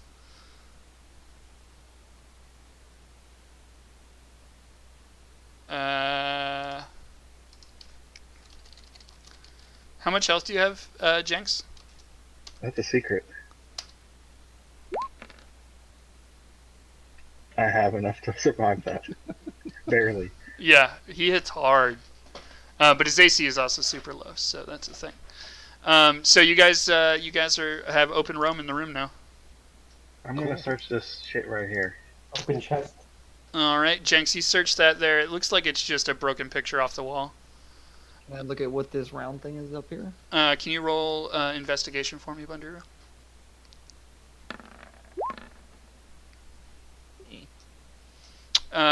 It looks like sitting on top of the round pedestal there is a what looks like a ring box, an open-faced ring box that is under an old smashed piece of glass that was over the top of it, almost like it was a display case, and there's no longer any ring inside of it. So there's no. It's an empty box that's sitting there. Yep. Would anybody else like to do anything? Chest. I'm gonna. Okay, yeah, go ahead. You're gonna look through those chests, Vlad? Yes, sir.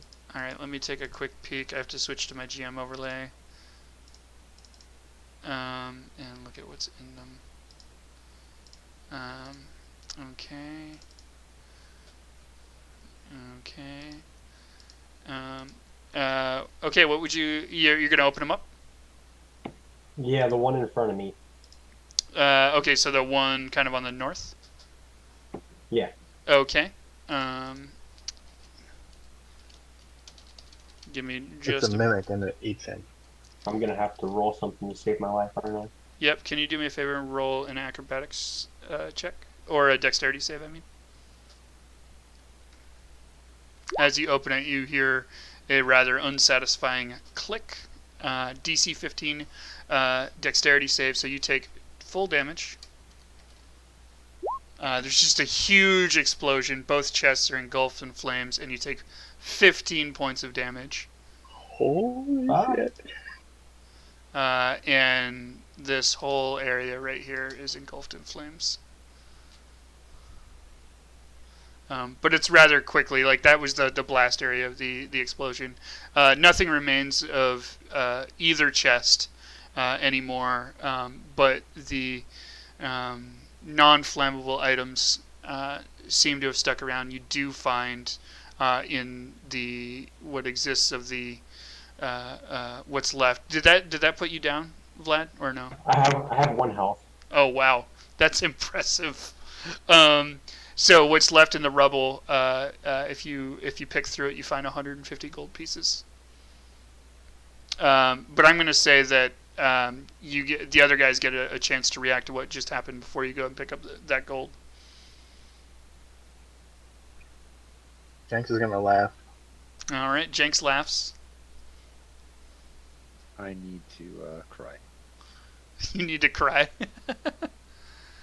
Anything It else? doesn't faze me because I'm a dwarf. I'm just like, okay, whatever. What's happening?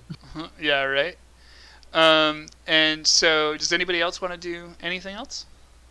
Yeah. Can I look at these skulls over here? You gonna? What was that? Huge. Wasn't that There's huge? these skulls in this corner. So the skulls in the corner are just skulls. What'd you say, MX? Up there in this bone pile, just up there. It's just more bones. It looks like these are like the leftover remains of what this ogre had been eating. There's a mix of human and orc bones there. Oh, nice. What about this stuff in the bottom left corner? Jenks has already picked through that. It's just a broken up picture and shards Did of anybody wood. search the ogre? No. No. Nobody searched the ogre. Carnivar, search the ogre. Sounds good. Carnivar will. Oi, mate, I got you. Can I double? Oop, I'm still on draw. Oops. All right, who has Cure Wounds as a spell? I That do. is the ranger. And what does it do? Because I looked through the handbook and I could not find anything that related to Cure Wounds as to what it did. I actually had On Cure page- Wounds pulled up earlier. page 230. Yep. I'm gonna investigate this door. Alrighty.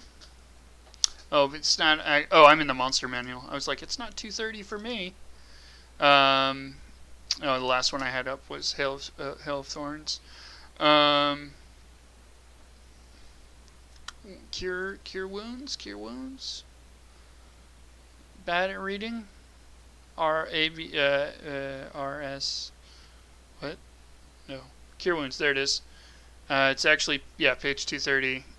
Apparently my cover counts as a page though, so it's really 231 for me.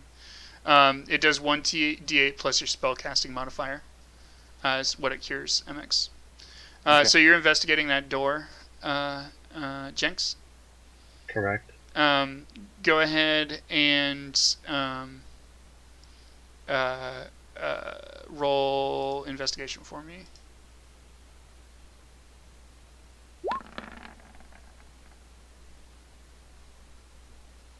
You notice nothing about the door. I open it. All right, you just slam it open. Yep. Okay, let's go ahead and reveal that for you. Would you like to walk in as well? Yep, might as well. All right, Looks like the safest door ever. there you go. You open up the door and go into the room, and there you go. It's revealed for you. Go ahead and move the map over here a little bit. The Rocks. west wall is completely just rubble and smashed in and broken down and whatever, and you can kind of see the dirt and ground on the other side in a few spots. And you see a bunch of chests in the south of the room. One of them looks open and one of them looks broken. One of them is closed. I'm going to Can I take a- investigate the chest. Okay. It looks as if somebody has beat you to some plunder here. These chests are covered in gold, in dust. So you think that the person that came through and got them came through a long time ago.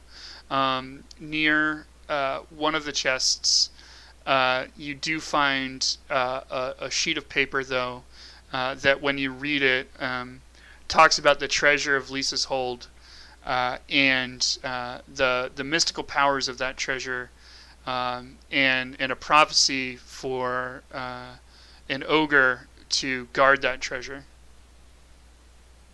It talks about that treasure being a ring. Alright, and there was nothing else in the chest? There's nothing else in the chest. It looks like whoever came through and looted them, and then just tossed the piece of paper aside in frustration. That damn bartender. I'm gonna throw the paper at Norster and say, here, you can have this. Okay. Oh, well, thank you. Aren't you nice? Can you roll? Norster reads the piece of paper. Can you roll insight, Norster?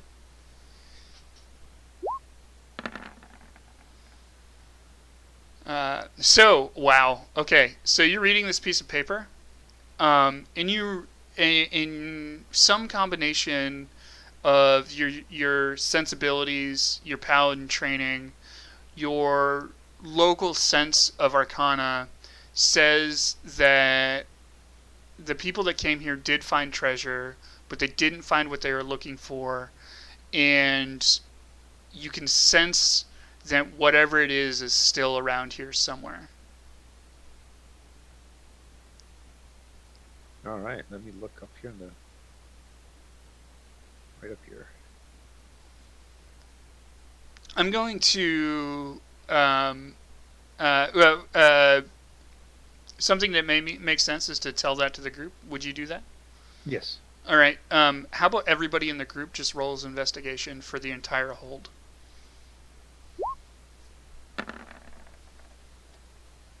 Oh, Jesus. DC 15. Hopefully somebody hits something here. Jeez. There we No, go. we're all dumb. I got it. Oh, you know what's rather ironic is Jenks Right here. is standing up near the pedestal. It looks as if the case is smashed and such. But right here, I can't ping it when I'm not on the tool. Right here, you guys can see my ping, right? Mm-hmm. There's a ring there, and you pick it up. Jenks, is this something you would tell everybody about? I mean, are they still where they were? Yeah, maybe. You haven't said anything yet. So they're not like surrounding me like they are now? Right. I'm right behind you. They wouldn't know. Then I'm just Look gonna at put it him in my right pocket. at you. You're gonna slip it in your pocket? Okay. Yep. I'm going to go ahead and add that to just your journal.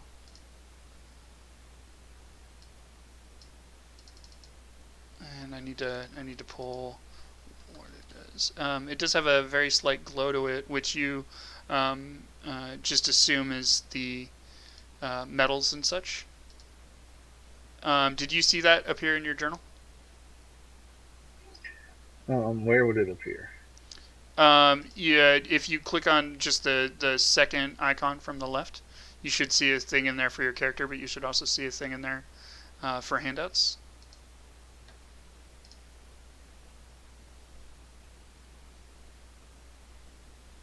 I really wanted to show this to the people on the stream, but I can't. I don't know where to look. Good job, Jenks. Well, either way, Oh, I see it. I see it. you see it? What it looks like? Yeah. Okay, there you go. That's what you found. You don't really know what it does. And everybody would swear that they just heard a meow. What would you folks like to do? Return from whence I came. From whence I came. I guess let's go back down to the big doors now. Okay, let's go down to the big doors. Sounds good. Go ahead and head down there. Everybody can bring themselves down there. You guys cheated. Did you walk around? I went through the door. I'm a dwarf. Alright, there you go. What would you like to do to this big door?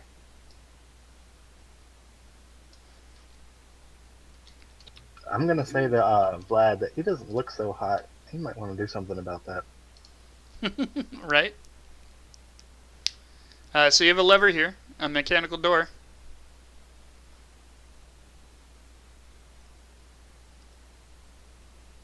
Jenks pulls it.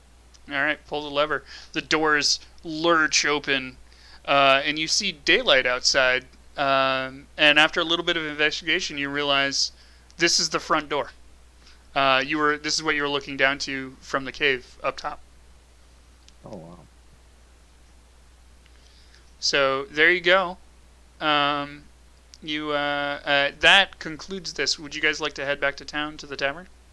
Yes. You should. Okay. So I'm going to go ahead and pull you guys over to the tavern. Whoop.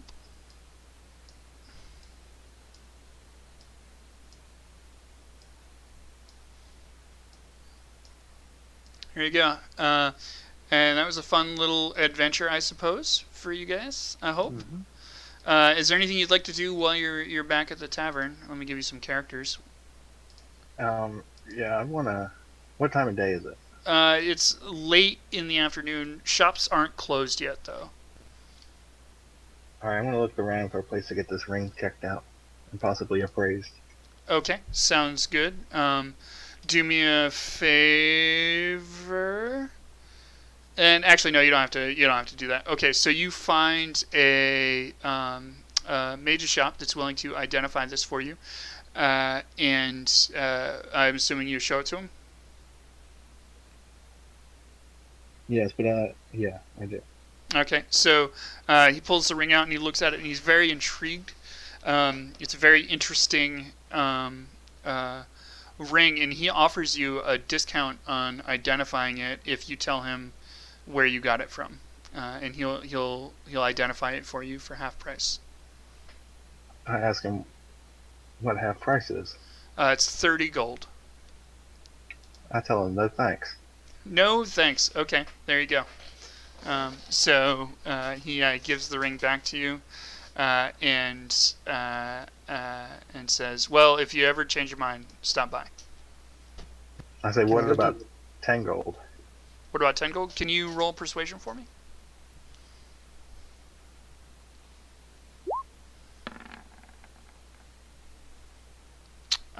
He's very interested, more so in the gold than the gold, in where you got it from.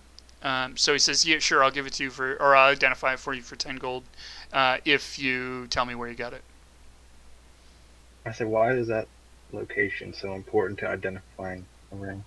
This is this is an artifact that it has a bit of local renown, and uh, I'm very curious as to where you found it. We know that it was Lisa's ring who managed Lisa's hold thousands of years ago, but over the years, many people have been by to search for it and never found it there. I say, if you know why the ring, or you know what the ring is, then why do I need to tell you for you to identify it for me? Because nobody ever found it in Lisa's hold. But you just said it's Lisa's ring, so. It is. He still hasn't told you what it does. He's answering your questions. Well, I'm gonna have to have his word that this information and my having the ring doesn't leave the room if I tell him. Okay. He agrees not to tell anyone. Alright, I tell him, and I give him his 10 gold. Okay, he's astounded that nobody found it sitting right behind the pedestal in Lisa's hold, although it's a ring and it's small. Go ahead and remove 10 gold from your inventory. Done. And I'm going to very quickly edit this and move the stuff from the GM notes up into normal ones. Can you see that? Basically what this ring does is it gives you +1 animal handling, and once per day you can summon a mystical cat named Sapphire, oh, I didn't actually write this down. While the cat is summoned, you can control it. And he tells me all this. Yep. I guess what the gold value is. The gold value is 400 gold pieces. It's more of a local legend heirloom than its actual physical value. It might I'll be. trade you. Okay, go ahead. I said I'll tell Jinx I'll trade him for it. You ain't got no 400 gold, son. I'll give you the glowing staff that I took off of the shaman. What does Jenks want with a lantern and a staff? really quickly too. You don't know that Jenks has this ring yet. You just know that he disappeared shortly after he got here. Okay, in that case, I want to go take that staff to get checked out by a magic first. Okay, that sounds good. Jenks, as he's kind of talking with and haggling with the merchant, can you do me a favor and roll perception, Vlad?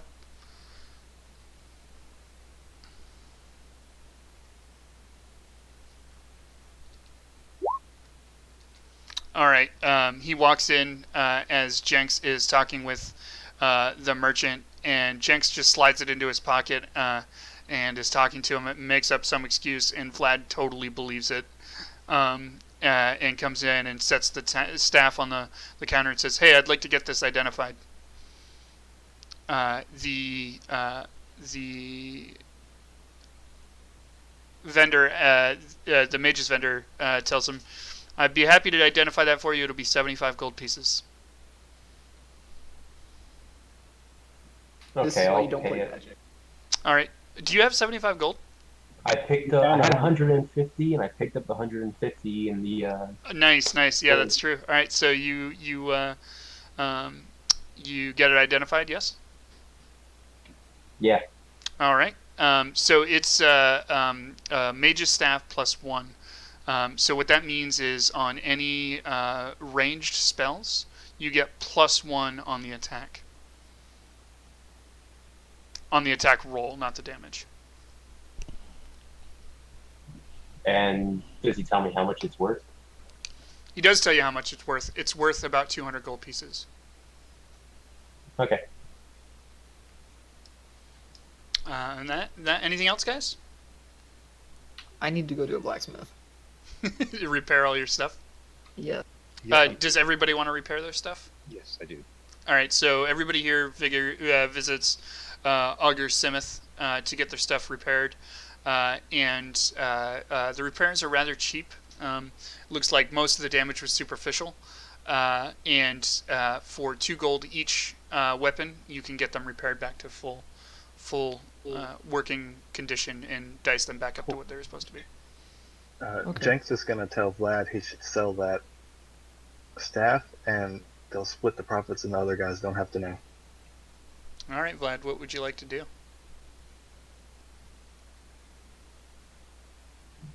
Would the guy buy the staff that I got checked out for 200? Yep, he's happy to buy it from you for 40 gold. 40. Yep. But he said it Haggle. was worth 200. Yep. This is not. It's like a pawn shop to you. Yep. This is a fair deal. Take it. Is this for Harrison? Yeah. That's how this Okay. works. I It's told worth the- 3,000. I'll give you a $1.50. Yep. Pretty much. I told the merchant if he can make that deal a little better, maybe I can help him out in the future. Can you roll? I don't. I hear some voice. I don't know who that is talking about my staff. It's Jenks standing right next to you. Yeah, you guys are in the store together. Go ahead and roll persuasion. I should get advantage. You roll a 19. He says, "Fine, I'll sell it to you for 45. But that's the highest I can go. I have a business to run here. I don't know how long this is going to sit on the shelf. I don't know. If it's just going to suddenly stop working.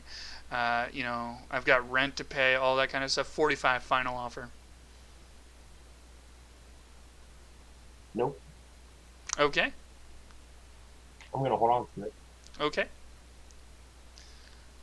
'Cause I paid 75 for him to tell me about it. Yes, you did. That's how that works. So, anything else? Can I see if the blacksmith has any better weapons than I have? He has a number of weapons, but it seems that how much money do you have? I have 196 gold. Yeah, everything here is way out of your price range. Okay. The next best thing in terms of, I'm assuming you're looking at great swords and stuff like that. Yeah. He shows you a really nicely, immaculately made masterwork greatsword that costs $2,000. Oh. You swing it around. It's very light and moves very easily. It's well balanced. You feel as though you could kick some serious ass with it. What kind of damage does that do? So I can cry over it later. A masterwork greatsword +1. First of all, it's very light and would give you +1 on all of your attack rolls. It would also give you +1 on all of your damage rolls. Okay.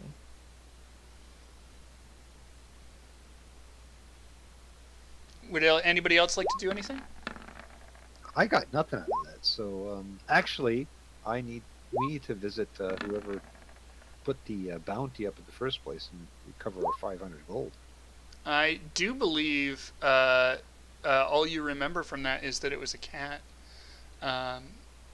It very cryptically says at the bottom of the bounty poster, "Summon me when you're ready to collect your reward." I shall summon the cat. Meow. I believe that Jenks is the only one that knows about the summoning of the cat. Janks. I don't know how to summon a Why cat. don't we let this guy do anything? I know. Who It's the hell? I'll stand by and wait to get him.